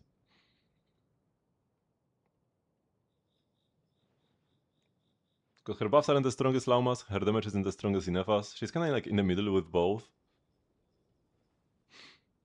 Yeah. If you have Zibai, she will definitely be an amazing pull. Without Zibai, probably not so much. But maybe she will be playable with like Navia or something. I'm not exactly sure how well she will work in other teams.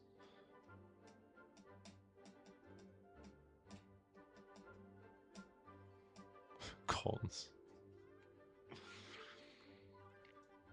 Okay. Sounds like something out of a story. そうね。私も最初はそう思った。でも、アンバーが言っていたの。現実のフォンテーヌにそういう習慣があるかは別として、フォンテーヌの文化作品をちゃんと理解しようとした証にはなるって。それに、新しい美食が嫌いな人はいないでしょ？現実交流会の後、食事会でクロリンデにこれを振る舞うつもり。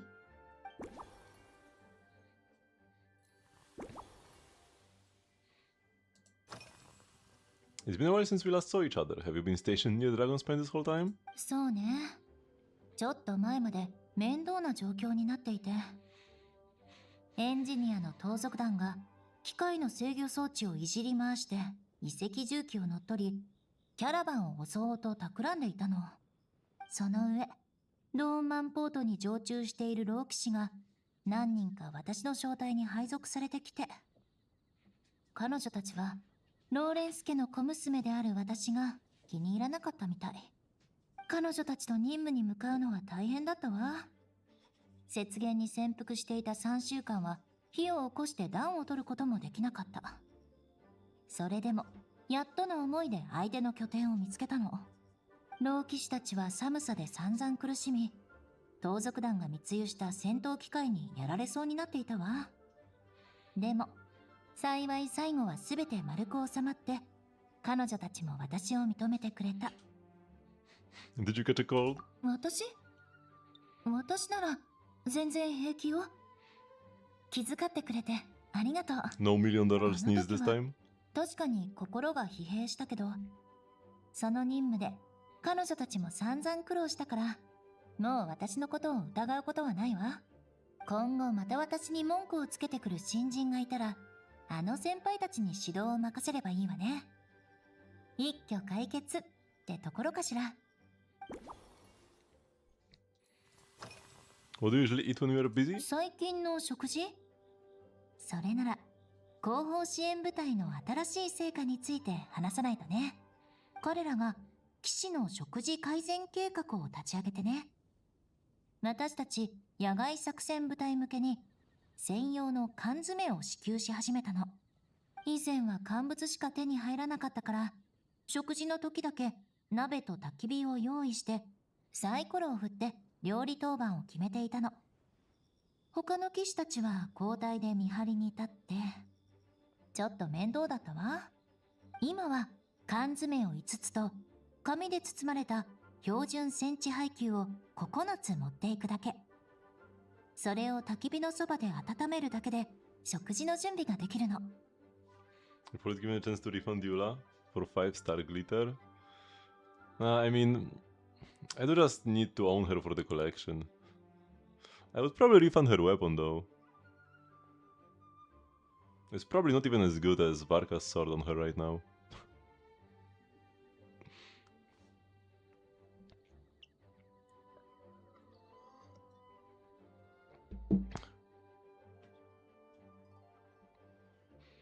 Sounds like there isn't a downside.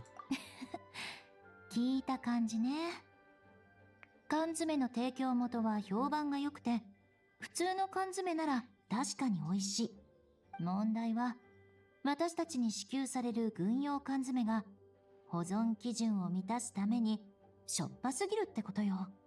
第五小隊のひどい冗談が好きな副隊長は、この缶詰を開けたらリーユへのかまど神様が攻めてくるって評価していたわ。Huh. But the fact that the vice captain of the fifth company has a dry sense of humor, sounds like this could be a playable character then. とにかく、1週間その新しい缶詰を食べ続けて、私の味覚は完全に麻痺してしまったの。Wait, do we know who the vice captain of the fifth company is?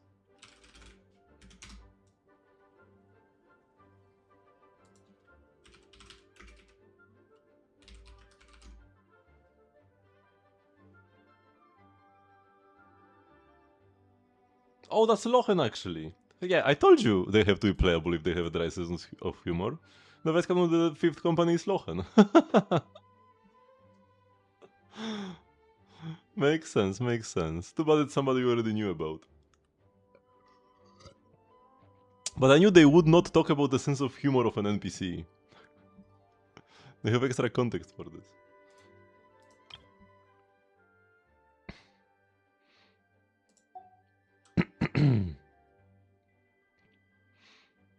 Is it really that bad? 後方支援部隊のせいじゃないわ。全員の好みに合わせるのは難しいもの。フィードバックはすでに提出したから、缶詰の問題点はすぐに改善されるはずよ。Is it gonna be playable? Yes. Yes, he's 100% confirmed because he was on the silhouette thingy. Wait, let me...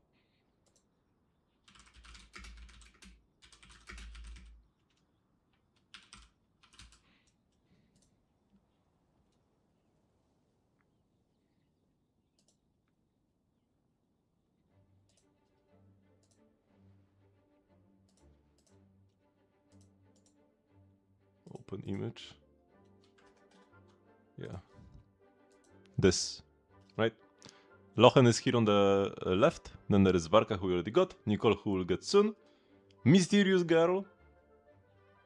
I thought she would be like Gretel, but it turns out Gretel is an NPC, so that's not her. That's I have no idea who this could be. This Lina, and then the mysterious one is probably Sandrona. Do you think Alice will still be playable or less likely? They did like reconfirm the existence of Klee's father. Kleiner, we even know his name now. So that's interesting.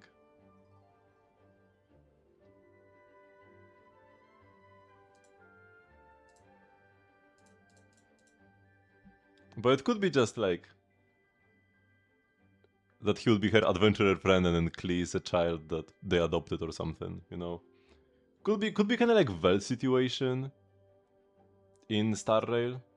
Velt is the closest Hoyo has ever gotten to a character, to a playable character in a romantic relationship. Cause Velt is kind of like almost married to Nikola Tesla actually, who is a girl in the Honkai universe.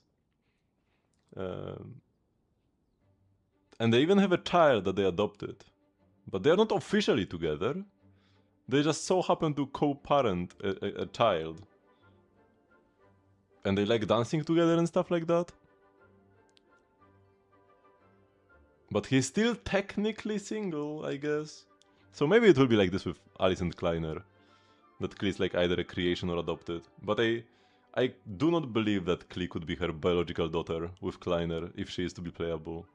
But it would be very weird if Alice was not playable eventually. She's not gonna be playable soon. So don't go saving for Alice right now unless you want to save for C6.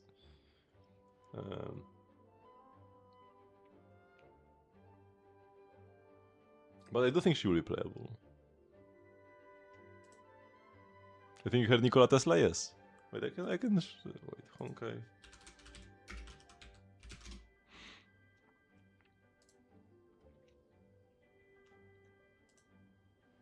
Yeah, see?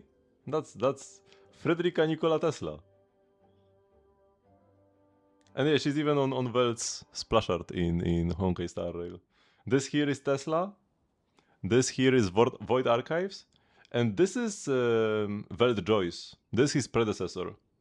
Because Veld Joyce was the original Herrscher of Reason. And then he passed down his powers to a little boy called Joachim Nokiananvert. Or something like that. And then he took the name Veld from his like predecessor, and then the Yang is his mother's surname, because Joachim's surname from his father's side was Nokiananvert, but his mother's surname was Yang. And then he took the mother's surname and then the name from the guy. I have no idea why he changed his name like this, but you know, when you have a big transformation, you have to change your name as well, apparently.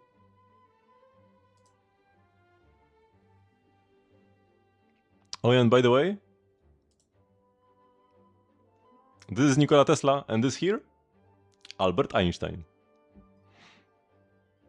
Peak characters, by the way.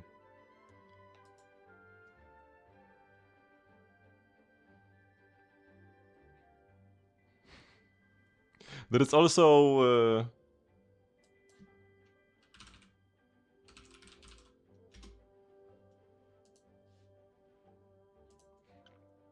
there's also Schrödinger, who is also a girl and has like sometimes a cat hoodie. She grew cat ears at a point as well, yeah. Because of course when it comes to Schrödinger, there is the cat. Newton? I don't know if there is a Newton in Honkai. Oh, yeah, there is. Look, that's Isaac Newton. Of course. Why wouldn't there be? I have no idea if she's ever relevant, but yep.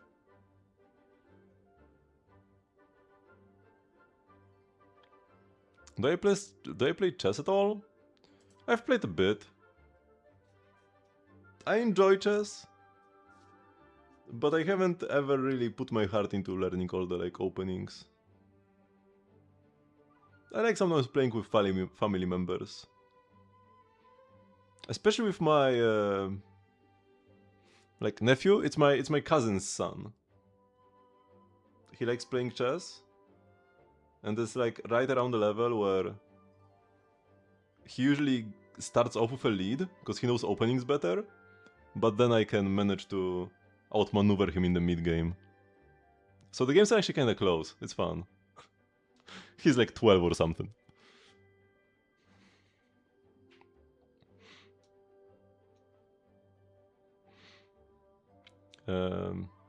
But yeah, I'm not like a chess pro or anything, for sure.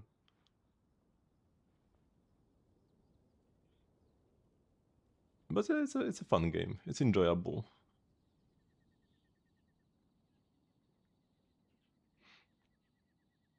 もちろん拠点で招待専属の料理人が作る出来たての料理を食べるのが一番だけど。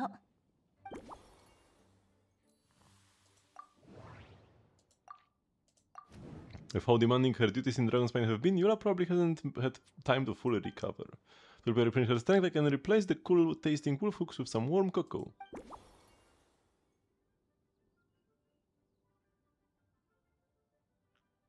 I made you think I was a national level chess player. It's actually like the alternate universe in which I'm a national level chess player is not that far away from this one. Because when I was in preschool, there was like a guy, some like old pro chess player that was going around preschools teaching children to play chess. And a bunch of kids my age, or like by now we are not kids, by now we are almost 29, actually had a big interest in chess, and you know, they were good at chess because they had a good teacher early on in like as early as preschool. But he didn't go to my preschool. We had a very scuffed chess teacher, and even then I still enjoyed playing chess back then. But if I was going to a different preschool, I could have also been taught by that teacher, and I also could have been among the best chess players in Poland. it's definitely a possibility. Like it's definitely like I said, an alternate possibility that was not far removed from our universe that came to be actually.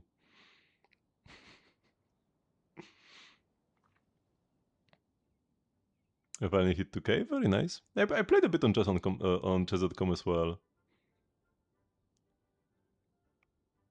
I have an uncle who grinds on chess.com like every day. And I actually won a few games against him. And my rating is like hella boosted because of that. Because I won like 2 or 3 games in a row against him. But mostly due to luck, honestly. And I got a bunch of rating, because you can get rating from like friend games, which is very weird. What ranks? I have no idea by now. It was like a couple of years ago.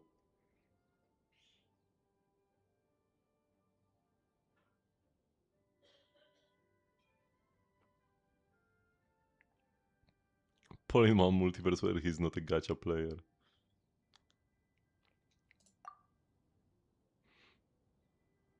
I only became a gacha player because of all the comparisons people were doing. A lot of people were comparing Genshin to Breath of the Wild. Mostly it was like meant in a negative sense, where people were like, oh, it's just like a ripoff of Breath of the Wild. But I was like, man, Breath of the Wild is like one of the best games I have ever played. An absolute 10 out of 10 masterpiece. And this is Breath of the Wild with anime girls? Like, bro, sign me up.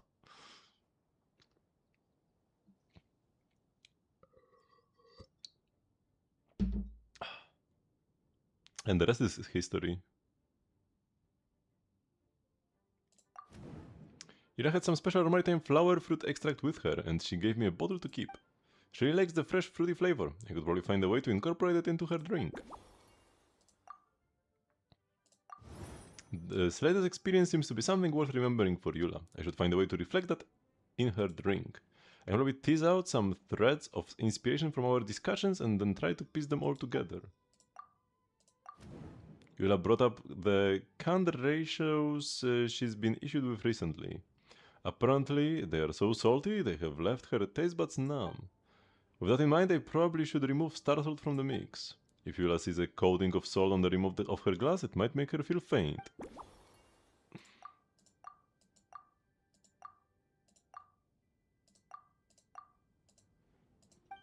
No, it's this one then. Every region has its own signature flavors, and the sword techniques of Mountain Fontaine have their own distinct character too. I need to find out what Yula thinks. Maybe I should chat with her some more. Wait, chat with her some more? Oh! Bro, there's actually another chat thingy.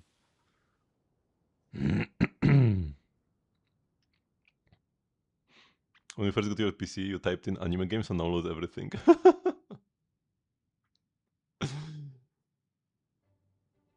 But I also went with what I got. Although, going with what I got wasn't actually a big challenge at all. Because my very first pull on the limited banner was Mona. I actually wasn't even like... I thought it's just something that happens to everybody when it happened to me. Because getting a 5-star on the very first pull is so unbelievable that I thought it's like a tactic to keep players engaged. But no, I just rolled a 0.6 on my first limited pull. But yeah, I never rerolled any game. I have not rerolled any of the Hoyo gachas, and the only other gacha game I played before was Kantai Collection. And that, in Kantai Collection, getting an account at all, as a Westerner especially, is like crazy difficult. Rerolling is not possible in that game, because making accounts is not something you can just do. I'm not sure how it is nowadays, but you had to take part in like a roulette thingy. There are special moments, you couldn't just make an account at any time. You had to wait for like a registration period, and then you would have to register for a chance to get an account. And then you had to like, at a certain time window, like you first could like pre-register, and then during a certain time window,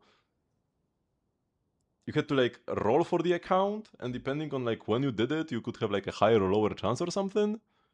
And you had a chance to get put in a server. And of course it was like all Japan time, so you could only do it in the middle of the night. Why would they do that? I have no idea, man. I guess the servers just couldn't handle more players. I don't know. Or maybe to combat stuff like rerollers, you know, so that people wouldn't make too many accounts. But the game was always super hostile to foreigners. I think the creators of the game were like, they thought that the foreigners wouldn't understand or appreciate the game or something, and they just like, it's not like they made no effort to appeal to foreigners, they made active effort to make it harder for people to play the game outside of Japan. You needed VPNs, you needed Japanese credit cards, you needed other stuff. It was also everything was in Japanese. Of course, there were no translations officially. I finally quit Kandai Collection because I actually couldn't make payments in the game. So getting characters in Kandai Collection was pretty much free. You could just gather mats from expeditions, which are kind of like expeditions in Genshin. You just send characters out and then they return and they have mats, right? So you would get mats from your dailies and expeditions, and then you would use these mats to construct random ships. And the chance of getting the ships you wanted were pretty high. You never needed to pay to get a specific character. The payments, what you needed to pay for was character space, because you had a limited... you could only hold a limited number of characters. And you could also have dupes of characters. You could have like the same ship 5 times or 10 times, but like you wouldn't fit all of that because you only had like X character spaces and there were Y character and Y was bigger than... There were Y characters in the game, you had X spaces and Y was bigger than X, and they only kept adding more characters as time goes on. And then the other thing you could pay for were engagement rings. Because you could marry a ship and then their level cap would increase. And their stats would raise as well. And normally you only got one ring. You could only marry one ship. But you could pay for more. You could pay for polygamy. And that would buff up your ships. That wasn't really like needed. So, I mean, it was kind of pay to win, but also not really, because you never needed the rings. But if you did want to collect more ships as time goes on, you did need more character space. And I wanted to pay for that. It wasn't expensive. It was like $10 or something for more space. That would like satisfy me for quite a long time. Like if you just made any payment, it was already much better than being free to play at all. Than being totally free to play. But I just couldn't get the payment to go through, man. I tried a lot of things. But the game just did not want to accept my money. And I just had to quit because I could no longer gather ships. My storage was full. So what am I supposed to do in a game about gathering ships when I can't get any more ships? So I had to quit, unfortunately. I was not happy with that, but I had to. Kandai Collection could have been so big if they weren't like just actively against people from outside Japan playing it. Because then Azure Lane was just a Kandai Collection ripoff. And they got huge, because you can actually play the game. If you are not from Japan, or China in this case, because Azure Lane is Chinese. Yeah, Azure Lane is the same concept as Kandai Collection. It's ship girls. Even the designs are ripped off a lot of the time. It's just Kandai Collection but Chinese, and you can actually play it. You don't need to roll for an account and have a Japanese VPN and credit card. How are you feeling about your upcoming contest? 正直に言うとワクワクが止まらないわ。でも少し緊張もしているの。クロリンでの戦闘スタイルは謎に満ちたファントムハンターのもの。図書館にある100年以上前のフォンテーヌの新聞にもその組織の強さについて書かれていたわ。数年前の新聞にはクロリンデが海底王国の意志で戦闘の前に儀式を行い剣に魂を宿らせるとまで書かれていた。後の話は知らないけど、まずは噂を全部事実だと思って、いやむしろクロリンデの実力はそれ以上だと考えて断然の心構えで挑むわ。We could just tell you about Chlorinde.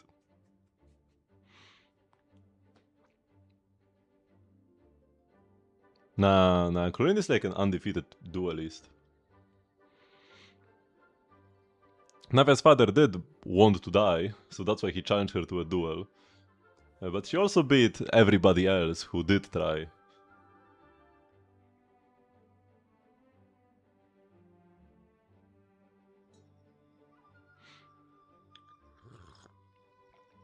Also, wasn't she like fighting a bishop when she was 5? Was it Chlorinde? Who had to like fight with a bishop over who gets like food and sleep when she was young? Yeah, because Chlorinde was like taken in by somebody.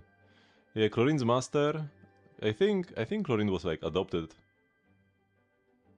And then to like she was made to duel a bishop over like who gets food and stuff, and she lost at first.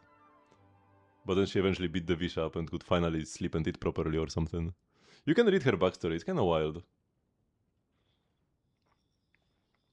But yeah, she has one of the more hardcore backstories.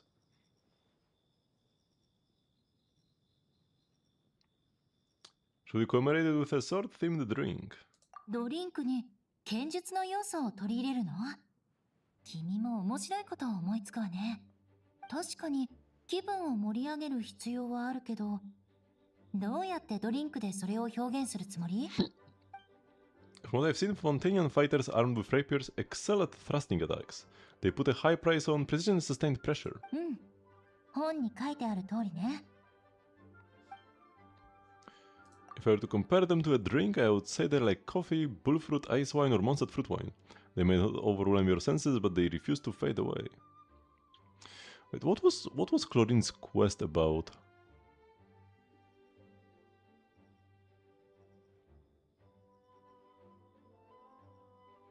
Was the one with the like Marishus Hunter tomb thingy? Or was that something else?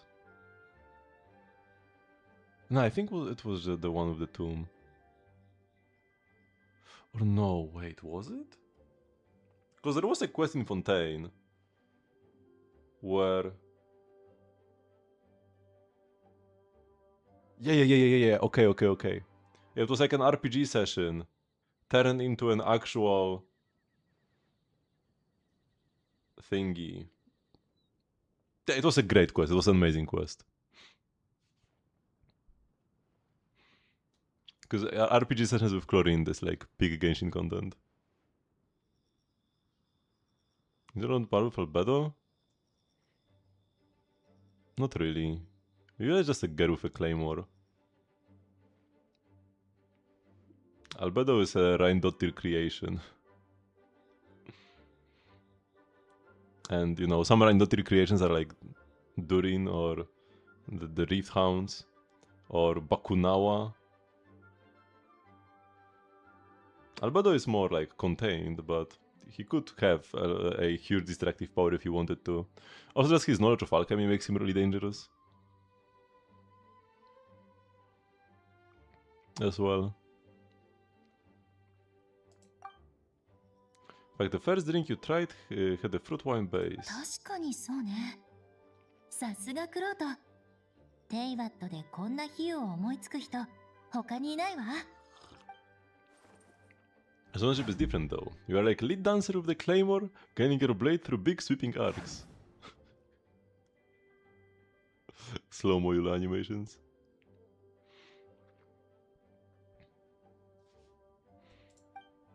You only need one hit to unleash an avalanche of distraction. In other words, your style emphasizes forceful impact at the moment of contact. Question mark. いえ、そんな芸術的な言い方はしなくていいわ。旧貴族流のセピロス剣術のバリエーションに私なりのアレンジを加えただけよ。So you're more like a strong spirit that hits and senses hard, and then leaves a clean icy aftertaste without lingering flavors. プラーミアバダーね。ここ数 Of 年、 course, there has to be スネー vodka. ジナヤの商人たちが繁栄するにつれて、プラーミアバダーは各地で人気を集め始めた。ほとんどの酒場でこれをベースにした商品が置かれているわ。Then we found the perfect solution together. さすが君ね。じゃあ、試してみましょう。ベースの果実酒をプラーミアバダーに変えてみる？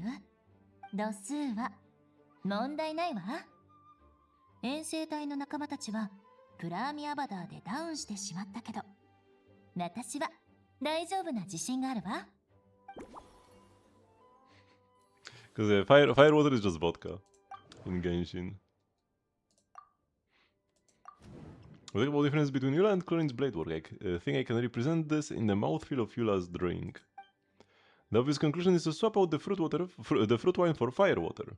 To match the big sweeping arcs of her sword fighting, a small cup won't cut it. We need something a little heftier.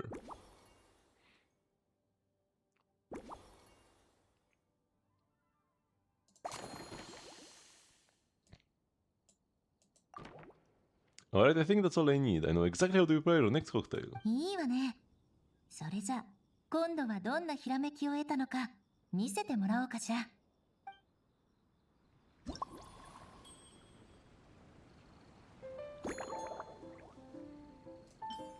Fire water. Maritime flower juice. And a cacahuatl. But whenever I make these drinks, I want some hot cocoa myself. Need to make myself some tomorrow.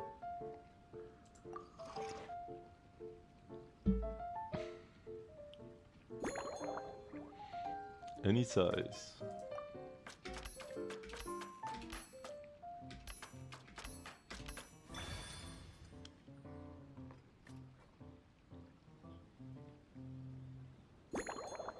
Shake hard. I love the shaking animations. They're so silly.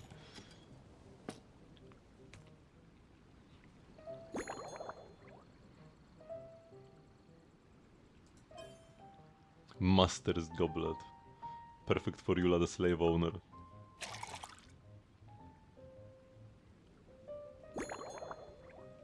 Any garnish except star salt.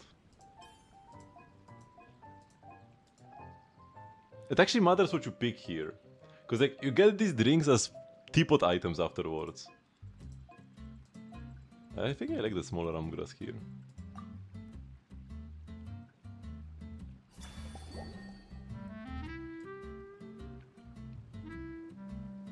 Oh my god, the description. Seafoam's sword song. エウルアの好みに合わせた新しいドリンク、波花の剣舞曲完成。あら、とても綺麗な色合いね。さっき話題に出たロマリタイムフラワーの果汁ジュースも入れたの？香りもすごくいいわ。お酒の刺激と果実の香りが絶妙なバランスで。ちょっと味わわせてもらうわ。Can't wait to hear what you think.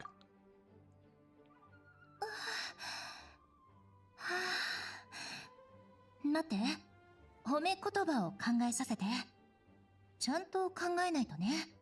淑女らしくないし、ワインの味わい方としてもゆっくり飲むべきなんだけど、でも口当たりがあまりにも良すぎる。失礼するわ。もう一杯いただけるかしら。Of course, you're here to order as many as you like. And so Eula, lost in friendly conversation, drank 3しまった。drinks. さっきどう褒めようか考えていたのに言葉を忘れちゃった。とにかく今の私は絶好調よ。君の特製ドリンク最高ね。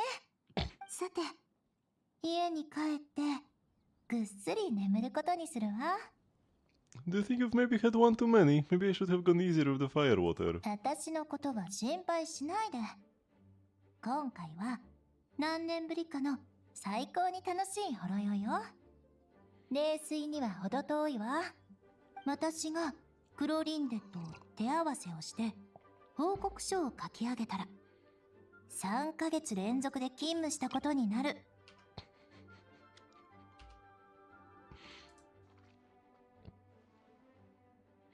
ジーン、代理団長のやつ、そろそろ私の休暇の埋め合わせをするべきじゃない？この恨み、時間を見つけてしっかり晴らさないとね。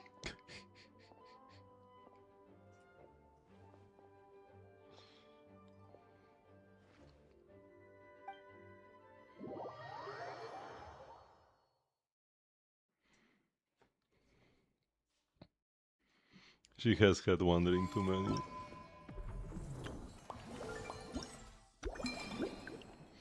Well, it took me like an hour to go through this. Oh wait, it actually doesn't matter what we use, because this one is pre-made anyways. Okay. I think it actually matters what we use, but this is a different glass that I didn't pick. Here, those are the ones that I actually made. Down to like the optional things as well. So I thought it matters what I picked. But this one is different, so it doesn't matter what I picked. Oh. Okay, I've been scammed. It takes me an hour to do one of them, so I don't have more time. How much more time do I have for the event? 8 days? Okay, that's fine. Oh shoot, my plants are up. I thought they wouldn't be up today. That means I do need to collect more plants then.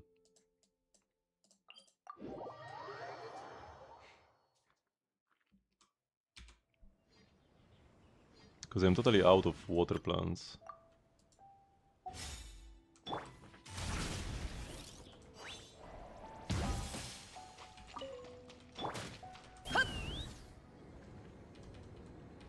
Oh, I can't grab them? Oh my god. Can Wanderer grab them? Yes. The superior flying character. Wait, can he not grab this one? Oh my god. Okay, I just should run with Varesa. She can actually run on water as well. No need for flight when you can just run on water anyways. Oops.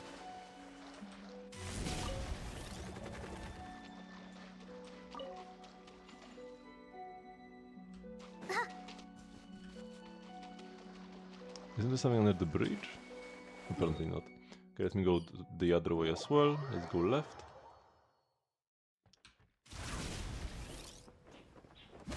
Oh. Oh, she kind of bounced off the floor and died at the same time. That again is super funny. I shouldn't be laughing. Poor girl is dead. Broke her butt.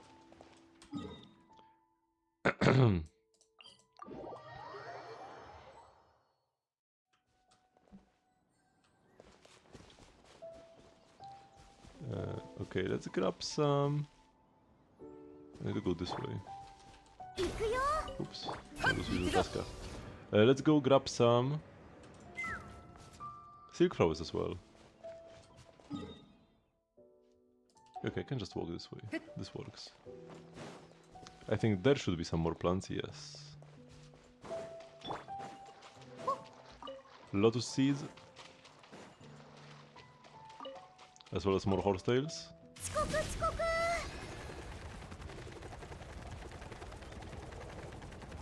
Oh, the Hilchas actually didn't mind me this time. They chose life. Unusual.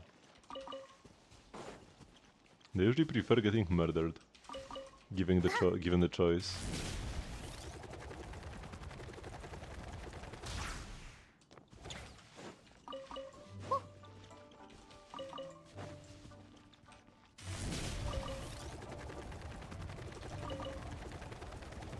Nice, I can just barely pick up both as I'm running without slowing down.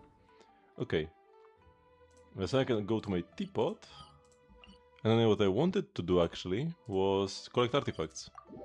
But yeah, the teapot called to me.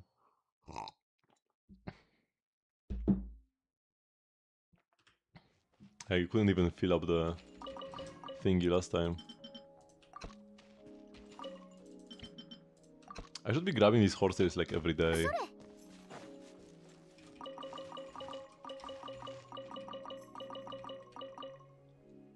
Or else we'll just keep on forgetting.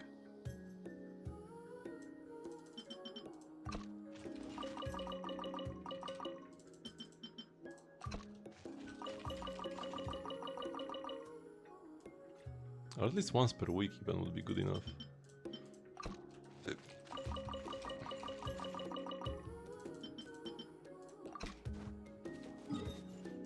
Okay, plants are ready.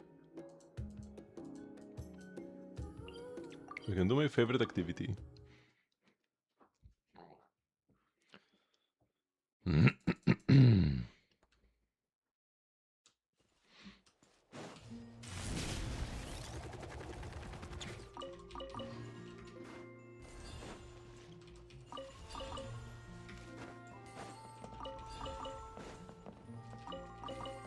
Because even when I do this every stream, I'm still running out of artifact EXP quite a lot. This means I need to be more picky with my pieces. I've been upgrading too much recently. But also we are getting more artifacts than ever before. Thanks to Stygian.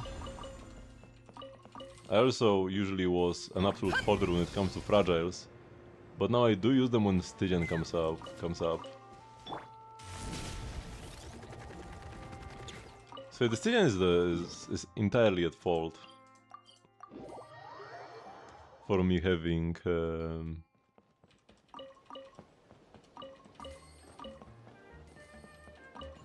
too many relics and not enough money to upgrade them with. Alright, I still have the money, I don't have the EXP. But the money will become a problem eventually as well. I will run out of Mora. And then what?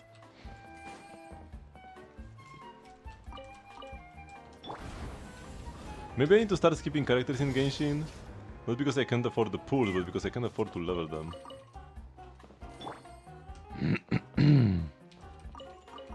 You don't have sucrose. Sucrose is free. Did you use the Hexarray selector for somebody else? Because there's a permanent Hexarray character selector in the Little Witch dictionary.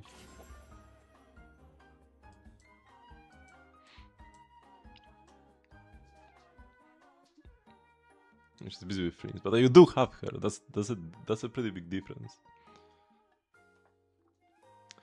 But yeah, no Venti, no Durin.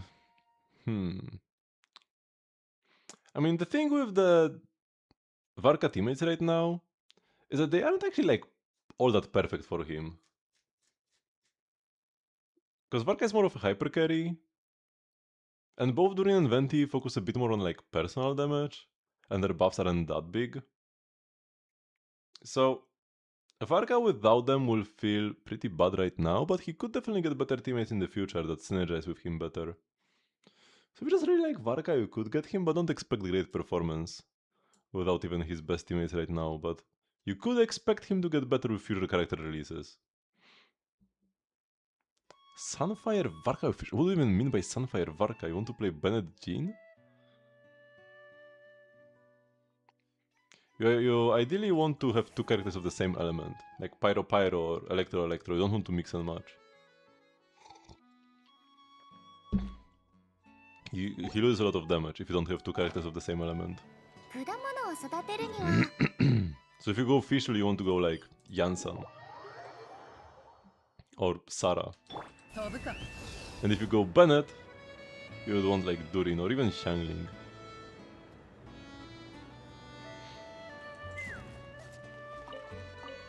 Yeah, Xiangling Jean Bennett is a team. That's for sure.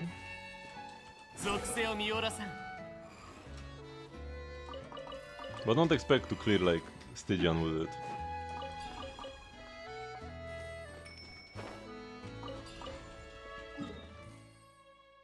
Could maybe do okay in Abyss. If the buffs are good for him. Wait, shouldn't I? Yeah, I should have picked up this as well. Knew I missed something.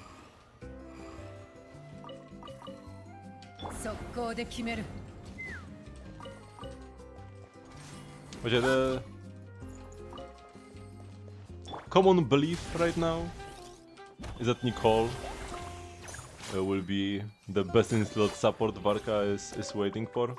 So if you're looking forward to pulling Nicole, then Varka could be an okay pull right now. But even if that ends up being the case, that Nicole Varka is a great duo, you could always just pull Varka on the rerun then, and just actually wait to see if Nicole really is good for him.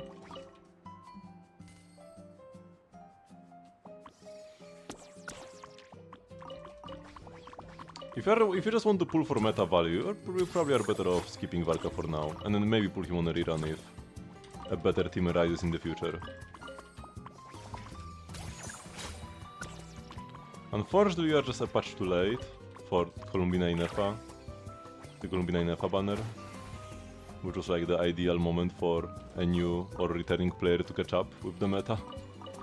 Because the most important parts of the Fleance team are actually all the characters like except for Fleance. Like he's best in slot in a Lunar Charged, but out of the 3 5-stars you have there, Inefa, Columbina and Fleance, he's the least important one. The most replaceable. I already have Fleance Premium. Okay, that's good.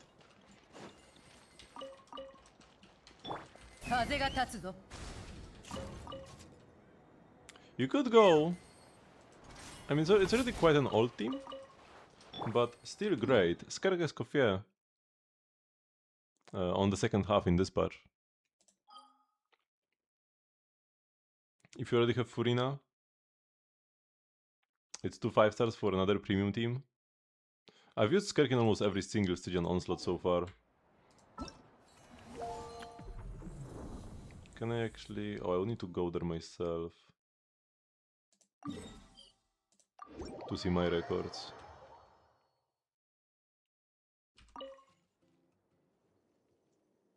And the single Fontaine character, okay. Furina is the least important character in the Skerg team though. I have seen dire clears of this Skerg boss with like Skerg Escoffier, Xingqiu, and then like Shenhe or whatever. Shenhe is not important either. No, I need to go. Battle records review. Yeah, this one. So here I didn't manage to clear Dire, but it was because my first team failed. Because I wasn't good enough at Mavuika combos. I actually did clear this boss with Skerg. In the second one, boss with Skerg. Third one, here there was no Skerg, actually. Although I could have used her for the first boss. Probably, if I was better at playing Skerg. No Skerg here. Instead fall damage. If I didn't go for the fall damage strat, I would have probably gone Skerg on boss 3. Skerg here again, against the Baptiste. And here, no Skerg again, because we went for fall damage. And there will be Skerg in this Stygian as well. Skerg should be better than Valka Premium right now for sure, yeah. The top teams right now are the Lunar teams, but like people kind of have this opinion that like all of these characters from Not Cry are like giga busted, but they're only busted when paired with Columbina, and you only have one Columbina. So the Lunar Charged, Lunar Bloom, and Lunar Crystallized teams are not all busted at the same time. Only one of them is busted at a time, depending on who you give Columbina to. So it's not really like Neferlama is much better than anything that came before. It's Neferlama Columbina. So if your Columbina is ready with Flames in Nefa, then like pulling a second Lunar team is not gonna be that great because you only have one Columbina. And then outside of these, the best characters are Skerg, the Skerg Escoffier duo specifically, especially, and then Mavuika, and especially with Citlali. Those are the best teams right now. And then after that we have stuff like Varesa, Arlecchino, Varka.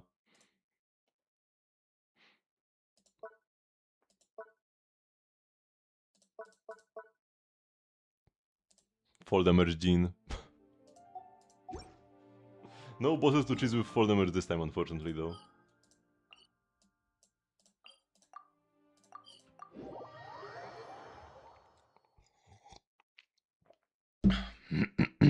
Shinka is probably better than Ilan, truth be told. At least gives you like reasons to interruption. Although he has a longer burst cooldown, so maybe Yelan is better because of shorter cooldown.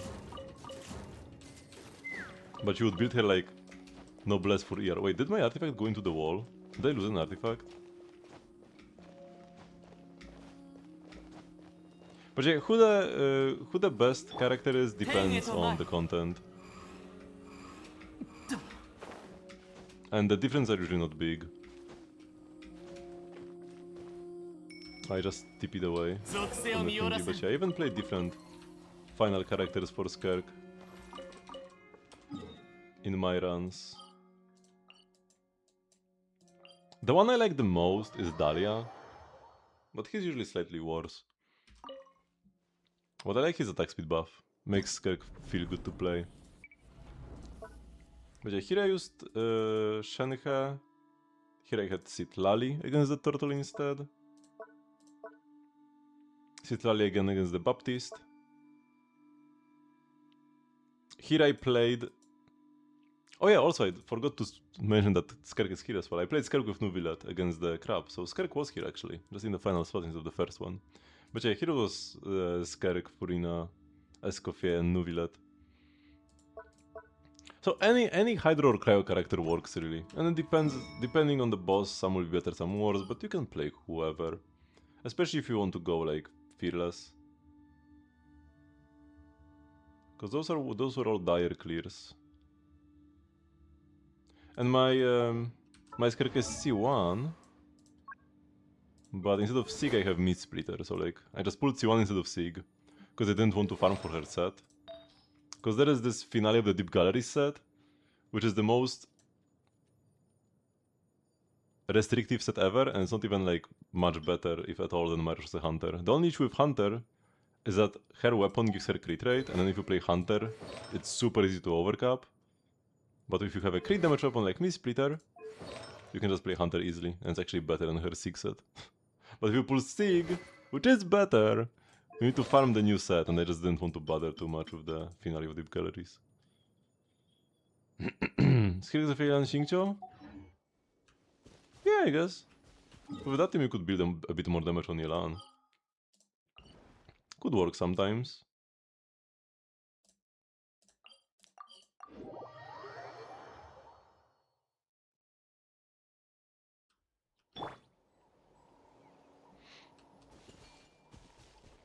Full depends on artifact efficiency?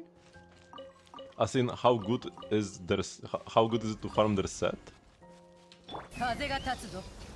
It's not something I would ever really think about. Like, if a character is good...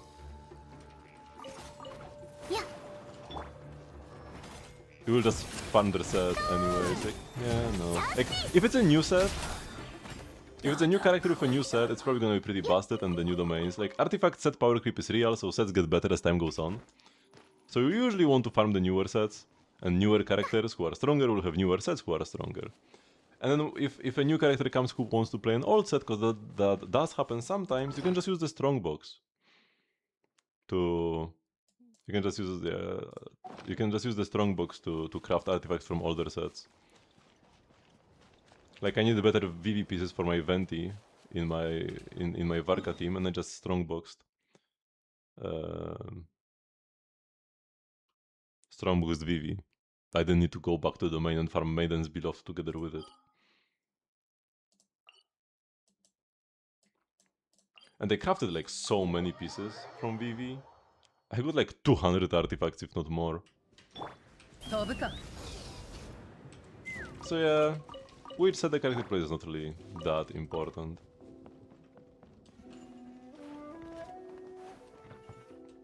I think Lina will want Obeid, probably? Most likely? But I'm not sure. Maybe going Silk and Lina and Obeid Columbina will be better? What's Obeid? The newest set that buffs off-field lunar reaction damage. When a creates off-field lunar reaction damage is by 20 and then by 40 more if you have Ascendant Gleam. Which is pretty much always in these teams.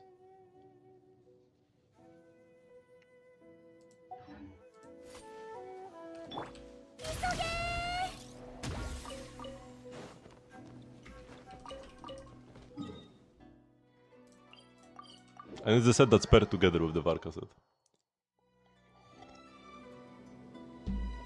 You've been farming that for 2 weeks but didn't know what it's called. Understandable.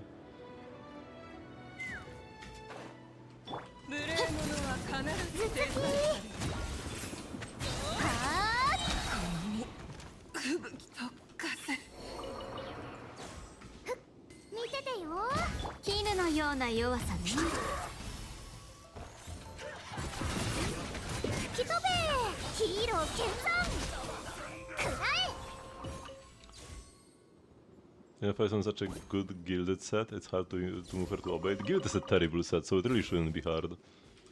Guild is like a two-piece.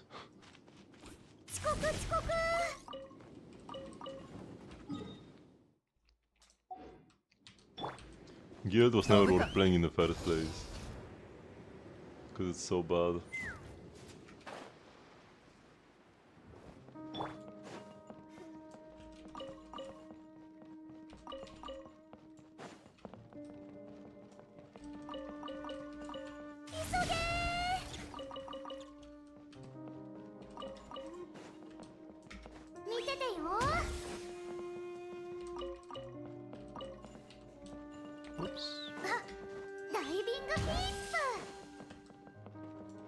Oh no, wait, where am I going? I thought I'm still on the second floor, on like the B2F, but I'm already on the B3.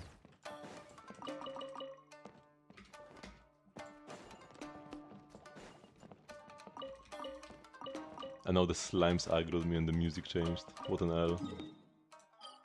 Okay, over to Sumeru for the final stretch.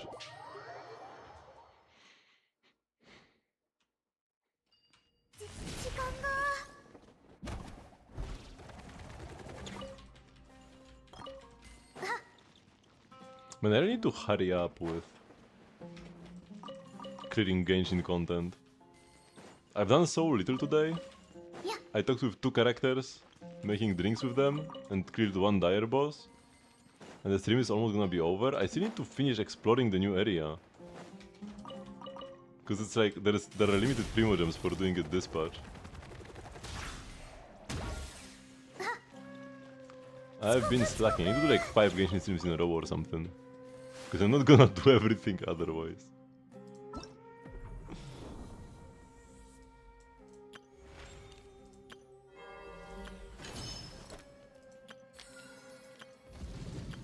Oh, and there's the like new Rhythm chapters as well.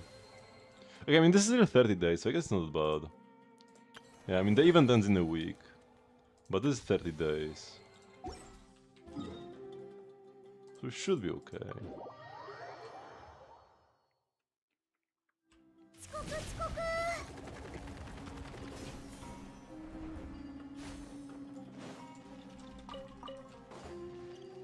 The event should be easily clearable in that time frame.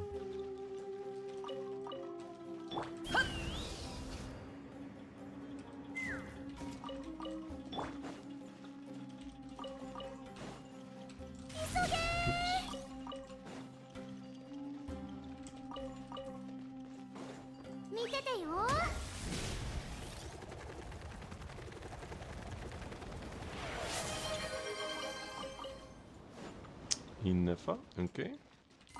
Let's finish this room.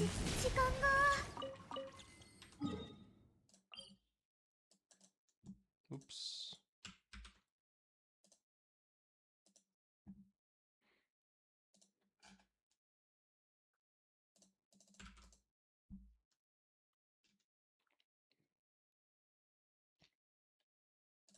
Okay. Level 90, crown, for a bit of stronger shield and a tiny bit of damage. That's okay. And also burst for a bit more damage. It can end up if you use it a couple times. I have cleared it before, like exactly on the last second in Stygian. And stuff like this matters. Full clearing exactly on the last second. Instead of being just 1 second late. And yeah, Sig is great. Buffs the lunar charge damage for the entire team. Very good value. Got the 2 attack main stats, that's nice. Only 2 attack substats is a bit of a shame. You definitely want to see some more on the feather and the hat. Yeah, quite a lot of EM though. That's okay. 91 to 170. Not like... It's not like a crazy amount of crit subs, but it's decent. And 27 ER should be okay. Yeah, I have like 20 myself. ER can be nice because her burst is good. But you also don't want to sacrifice too much damage for it. So ideally, yeah, you want to have like an ER sub on every piece, but then like not roll into them instead of crit. It's like this kind of deal. But some rolls are fine. So like these sounds are definitely pretty great still, right? Like the double crit ER. You rolled some ER, that's perfectly fine.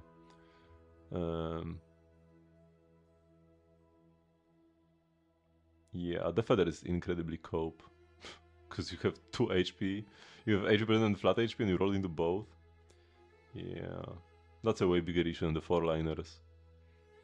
Bro has 4 good rolls on a feather.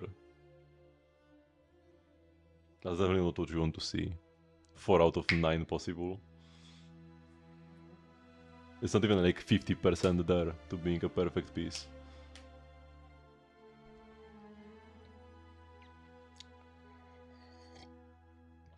It will improve. It really is not hard to improve this feather, it's so bad. You have a better onset goblet and better onset sans than your freaking feather. Which overall is pretty decent. The build is freaking good. Just get her a real feather, and it'll be a great enough. Wait, no, I went the wrong way. Oops, oh my god, now I'm climbing the wall. I have to go here first, right? Almost forgot where I'm going. Yeah, I have not been here yet.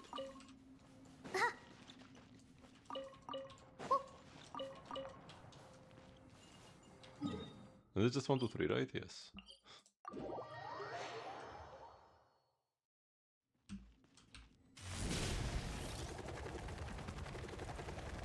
Is worth 90 Escoffier?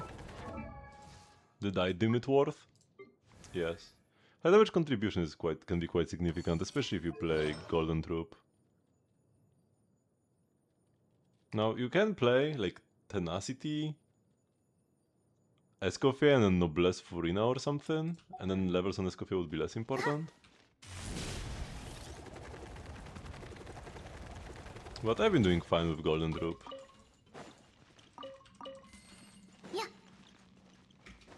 I haven't been thinking about crowning her skill, because it's still only on level 9. But her skill and burst do decent damage. I think it's unlikely that Tsaritsa will be freeze.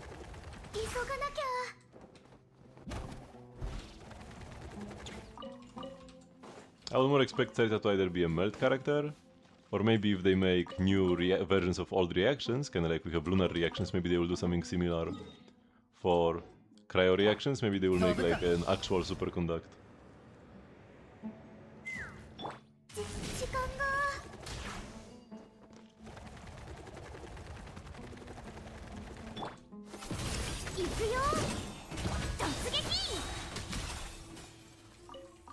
And Escoffier is hard locked into only freeze teams.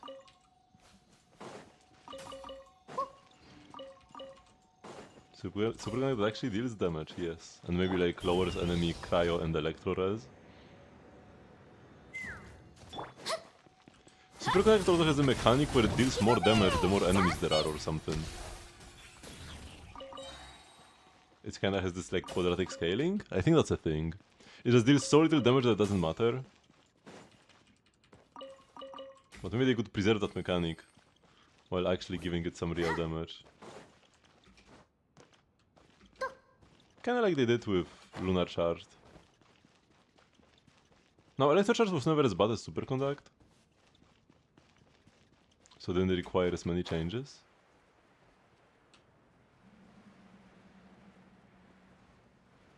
But Lunar Crystallize, for example, is an entirely new reaction. Lunar Crystal, all the Crystallize reactions are kinda absolute garbage. And yeah, we could get a new Superconduct, maybe a different version of Melt. And oh, maybe to not just do Superconduct again, or maybe just to not do Crystallize again, they could do Cryo Swirl as like a new reaction. Are we gonna get Lunar Vape? We're already done with Lunar reactions. We could get a different kind of improved reaction thingy. Maybe some like Kandrian reactions or whatever. But yeah, Lunar reactions are done. It's those 3.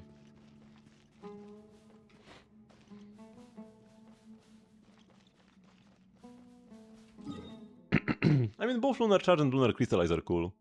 It's only Lunar Bloom that doesn't actually change anything about the reaction itself. That's pretty lame.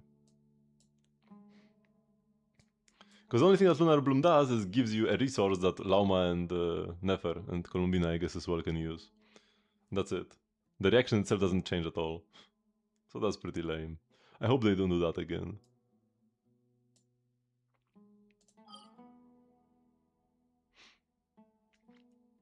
Okay, so...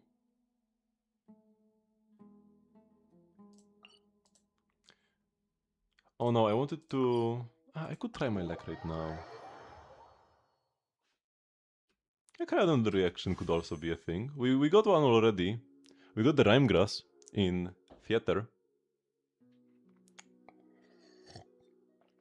It was called Rhyme Grass and it summoned vines that dealt damage underneath the enemies. So I think it was like a damage over time area zone. Pretty unique as far as like reactions go. So yeah, I have this like fate point here and I might get Prince's Sieg. If I get enough pulls by the time this banner's over. But I could try my luck against the boss right now, even before. Whereas this guy, I actually want to see other people fighting it first, because I have no idea how am I actually supposed to fight him properly. But the Lunar team should be simple enough. Want to pull here just for Benny? It's fine to just do a couple 10 pulls. If you don't have Ben at C6, it can be worth to pick up more cons.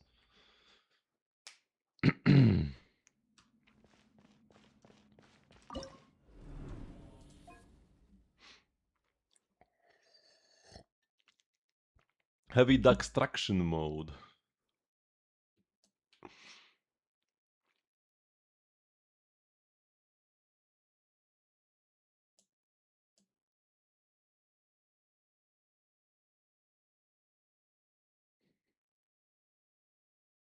The boss gets overloaded, but not when you deal overload damage, but lunar charge damage.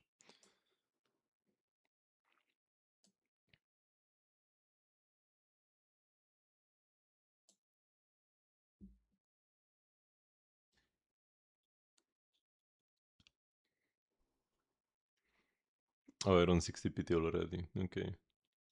It's so weird that we have so many lunar charge shield bosses specifically. There are 3 separate ones. We had the Cactus, the Fatui shield guy, and the Knuckle Duckle. There are as many lunar charge shield bosses. No, there are more lunar charge shield bosses than general lunar shield. Because we had the Hera and the Dark Doggo guy as like just generic lunar shield. And then there was the Krabes Lauma shield. And we are gonna get Device shield next patch with the Gecko. But 3 different bosses for lunar charge is crazy.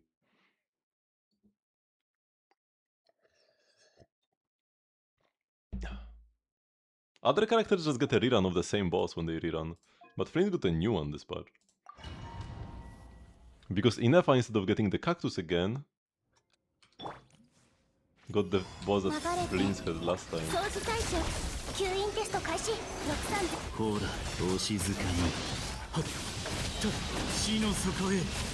think I hit them all.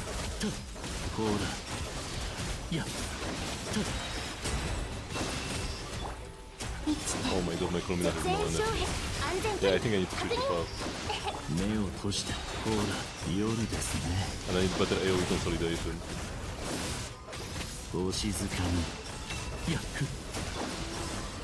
Oh, I switched out way too early. Also, I should have gone to Sucrose.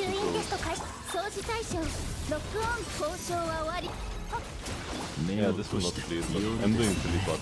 Whatever, we need to learn how to play the boss first.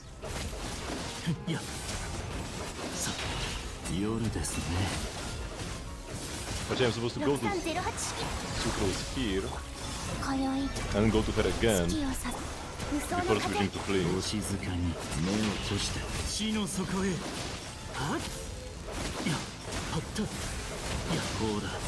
And so I need to stay on Prince a bit longer, because my rotations need to be longer because of Columbina's cooldown.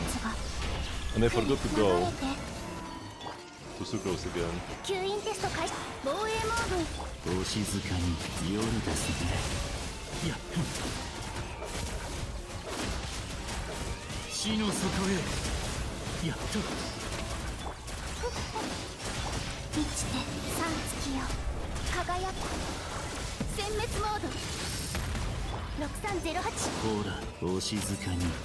やっとはっと夜ですね。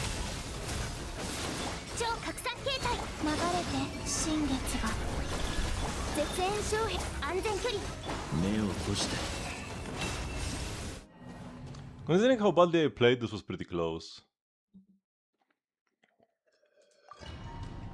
I need better AoE early on, and actually remember to switch to Sucrose properly. Also, I probably should just play 防衛 Fab. モード吸引テスト開始。ほらお静かに。やっとさっはっや暗闇は怖いですか。はっさっ Fab on 地の底へさっ Columbina. 移して Because I don't get my burst for two rotations. 目を閉して。ほらと地の底へ。やっふんはっさっやっふんふっさっ暗闇は怖いですか。ふんふっやっ 今宵 Oh no, I forgot to switch to 月 Sucrose を again. 刺さ安全距離絶縁障壁展開塵となってください。7号式モジュール目を閉して。暗闇は I realize 怖い those です electro か。 charge shields. I mean, all these boys are kinda electro charge shields, but the only electro charge お teams 静 are か the に lunar ones. 暗闇は怖いですか。さっや6308新月が来る掃除対象 Oh no, no ほ cooldown. ら地の底へ。 My EM buff is gonna expire to things into spirit damage to the ball. 目を閉して。やっふんさあ吸引テスト開始 Did I miss 今宵 this? 月を捧ぐ長防衛モード起動交渉は終わりです6308ほら目を閉して。夜ですね。 Did I even hit on the tanks? Not sure, to be honest. ほらやっはっはっ He's so far away, bro, man. What was that? 輝け加速絶縁し無双の風目を閉して。ほらふんやっさ The game kinda screwed me over here お静かに。夜ですね。 with how far the dark was.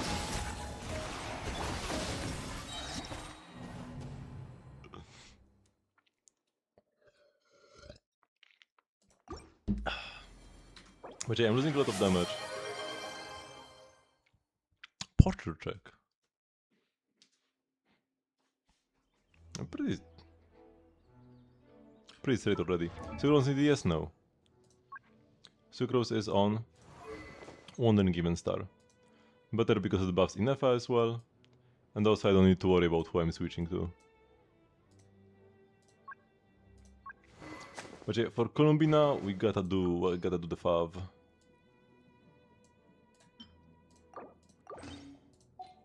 Because it takes me way too long to get my burst, and then we can go... I could even go less ER. But do I even have good options with less ER? Oh, my artifacts are kinda good. I just simply have a lot of ER on them. Yeah, we could lose a bit here. Or maybe I do need this ER?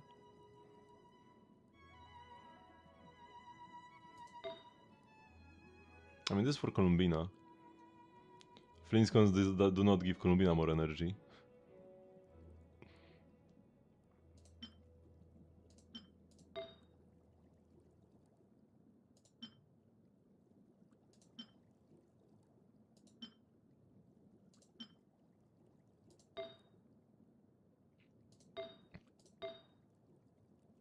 It's not really the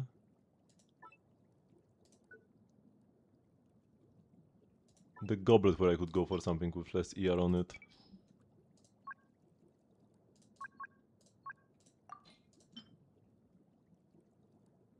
Wait, I selected HP percent. Oh yeah, there's an HP goblet, makes sense, okay. Makes sense that those are HP goblets.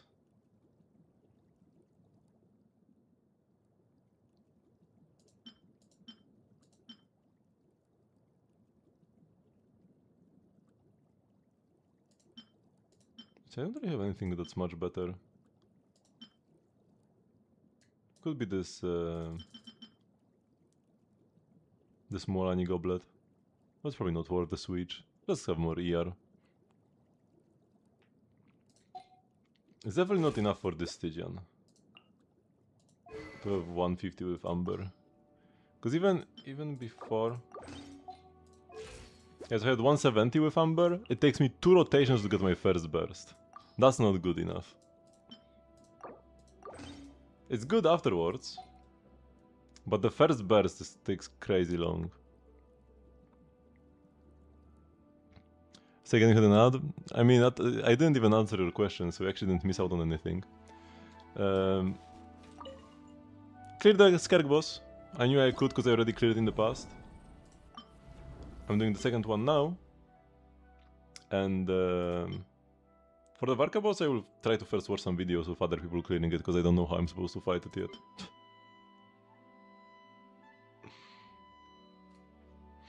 Because yeah, for stuff like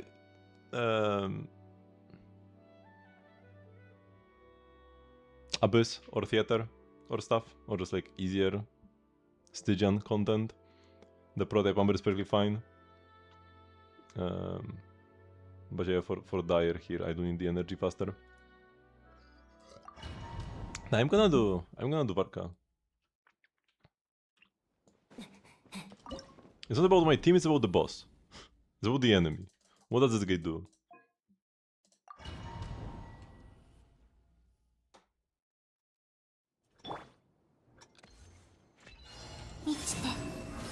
Make sure to grab the top particles.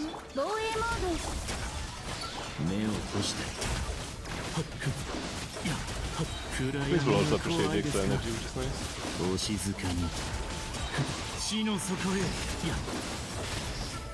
吸引テスト開始流れて通い月を絶縁障壁6308ほら夜ですねはっふややふやはっとふお静かに死の底へとふ安全距離3月よ輝け満ちて塵となってください掃除隊超拡散警備目を閉じてお静かにと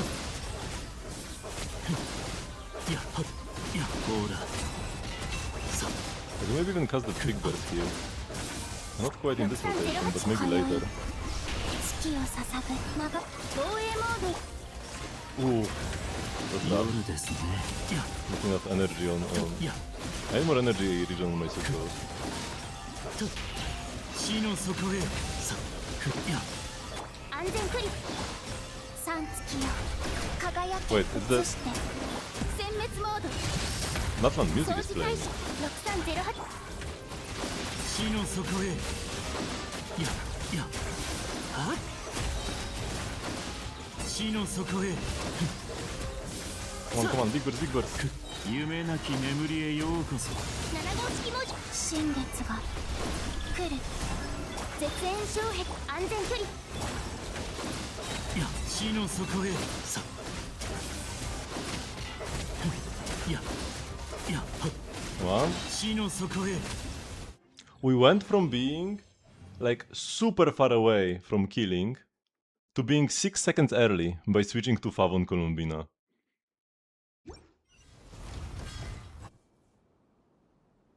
Because it actually gave me a burst in the second rotation and 1 extra Flynn's big burst. And yeah, after we clear a Dire stage, we gotta use a Fragile. How is Dire? 2 out of 3 complete.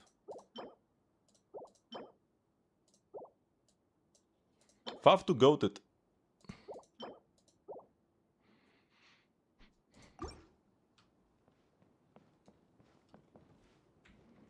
And yeah, we only have the first boss left. But I will work some clears. Shouldn't be too hard. Because I do have C2 Durin.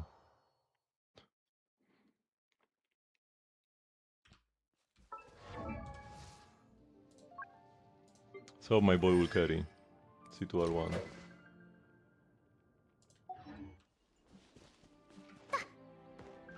And the worst case scenario, yeah, we can just mob Wicca him.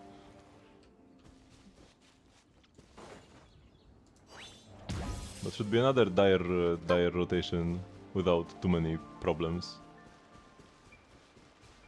The first boss with Skerk? I don't think so. He has some mechanics that want you to use Pyro. and like lower pyro res. I don't think Skerk clears the first boss. Also, why would you ever play Skerk on the first boss when you need her for the final one? Oh, you mean the Skerk boss. Okay, that's way better. I've seen some clears even without Furina, but I'm not sure if they had 5-star weapons. I've seen like a Skerk Escoffier. I think it was Xingqiu Shenhe?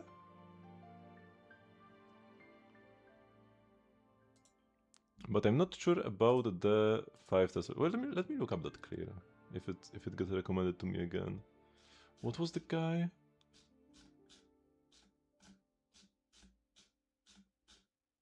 Oh yeah, from Karon.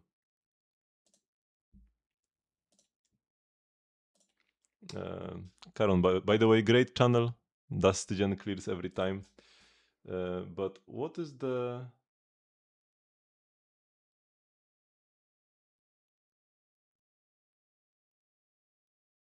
Here we go. So what do they have? They have R1 on Skerk. Oh, it was Sitlali, not Shenhe. But yeah, so this is Forecost. Has the C0 R1 Skerk and C0 BP weapon Escoffier and C0 TTDS Sitlali.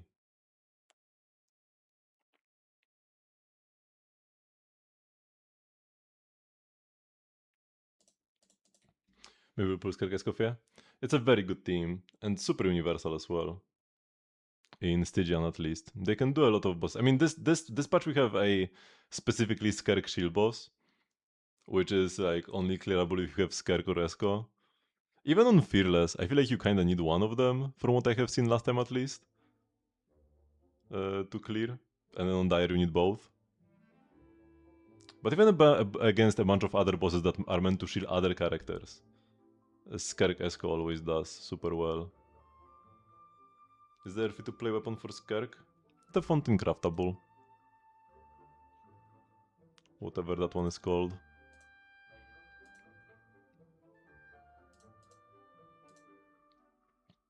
Or actually, so the best one would be Calamity of Eshu, if you have a shield in your team. So if you have like Sitlali or Dahlia, Calamity of Eshu is pretty amazing.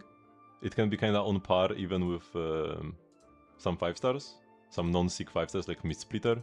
Eshu and Mist Splitter are like almost the same. But Eshu is an event weapon. If you weren't playing back then, you won't have it. And if you don't have Eshu, you play Finale of the Deep. But it's a bit worse. And you need healing, so you need Escoffier for this. And wait, I'm actually not sure... Oh no, it gives you a Bond of Life and then you heal off the Bond of Life, yes. So that works. With just Escoffier, even without Furina. Well, there's a Mist Splitter if you ever pulled for it. That's her second best weapon. I think like Haran can work as well. Yeah, Haran works well as well. Might even be slightly better than Mist Splitter, but it has a crit rate substat, which is a bit worse. Apparently, the first boss haven't been giving people too much trouble. Because people just use, you know, Mabuika. Here. Yeah. This is a 2-cost Mabuika team.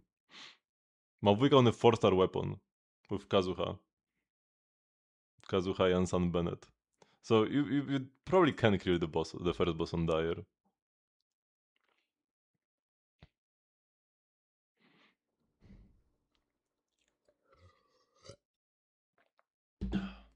I'll probably have a harder time with Varka than I would with Mavuika. But we'll get there. Next time on Dragon Ball Z.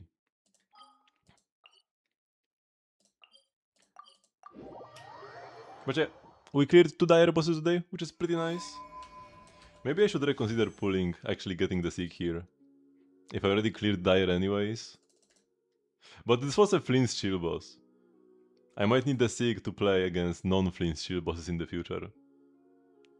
I'm just trying to justify this, pulling for this fate point.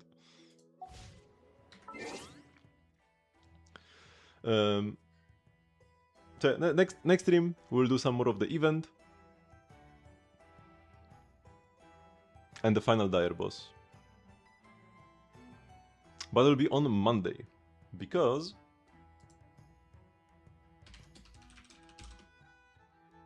tomorrow we'll be playing some Star Rail apparently. Another open banner Lutherfella. I got the jest on 13 PT.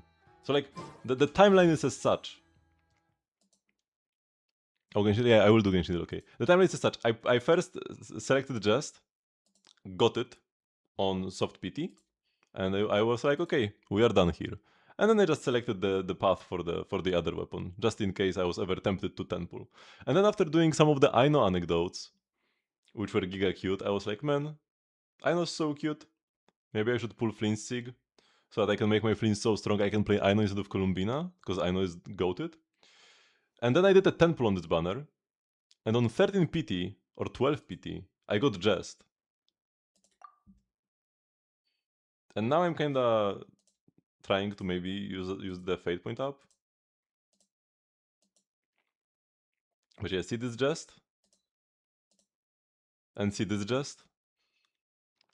Yeah, I have R2. So there really were no losses on this banner so far. Okay, let's do a quick Genshin though. No, R2. I have R2. If I actually leveled up a second Jest, this would be such a downside to my account. I would actually make my account worse by wasting more mats on leveling a second weapon that I'm never gonna use at the same time as the first one. This way my Varka is like a couple % stronger, which is so much better. And if I want to play Razor, wouldn't you know it, Razor also prefers R2 Jest to R1 Jest. And no, I'm not gonna play Razor and Varka at the same time ever. They both need Bennett. Okay, polearm character from way above 3.4, so that's 4.5 or later. Maybe Arlecchino. Still way above. Wait, that's like Flints.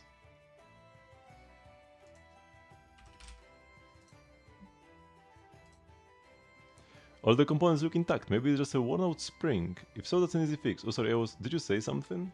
Is this Aino? No. Fremine? Nice. Noel? Easy. Nahida?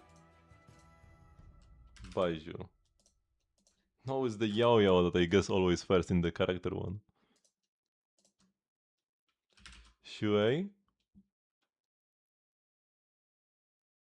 Below 1.6 uses this mat. Like Velt? Shoot, Velt does not use this mat. Is it Himeko then? She does, but still wrong character. I'm either March or Physical Trailblazer.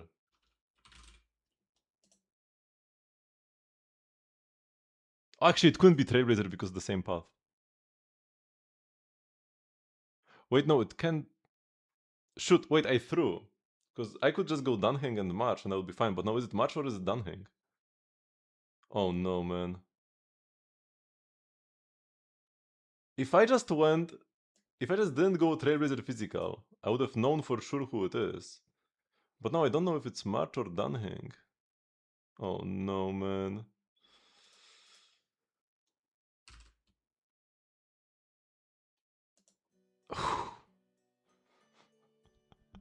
Oh my, what a throw. It was almost such a throw, but we got lucky. One hexagrammatic position is always in flux. Planning is paramount.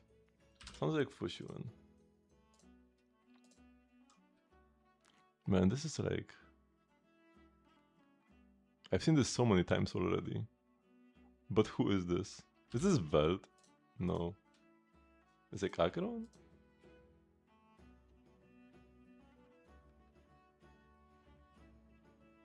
Wait, doesn't Jingu have such an animation?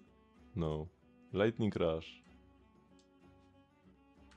Arlan? Oh shoot, it was Arlan. Man, I will never remember this. Jester card. Sampo. No, it's Aventuring.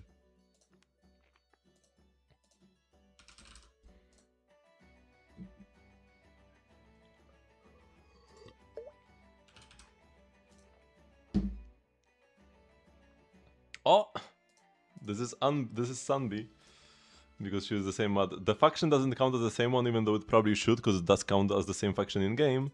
But the math is the same, so we know it's Anbi. It's back-to-back electric attacker. It was Harumasa yesterday, now it's Anbi. Tomorrow it's gonna be Seed. There are so many electric attackers, man, and we are getting a next one next patch. It's crazy.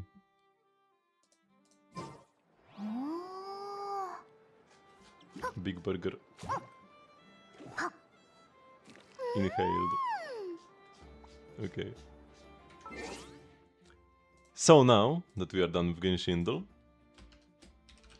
thank you very much for watching. This will be the end of the stream for today. I do her stream every single day at 8 PM CET, which is 3 hours before now. Tomorrow we're gonna be streaming some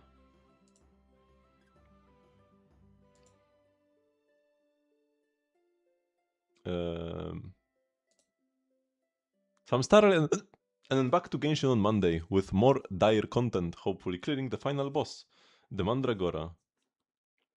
So yeah, I will see you then. Bye bye.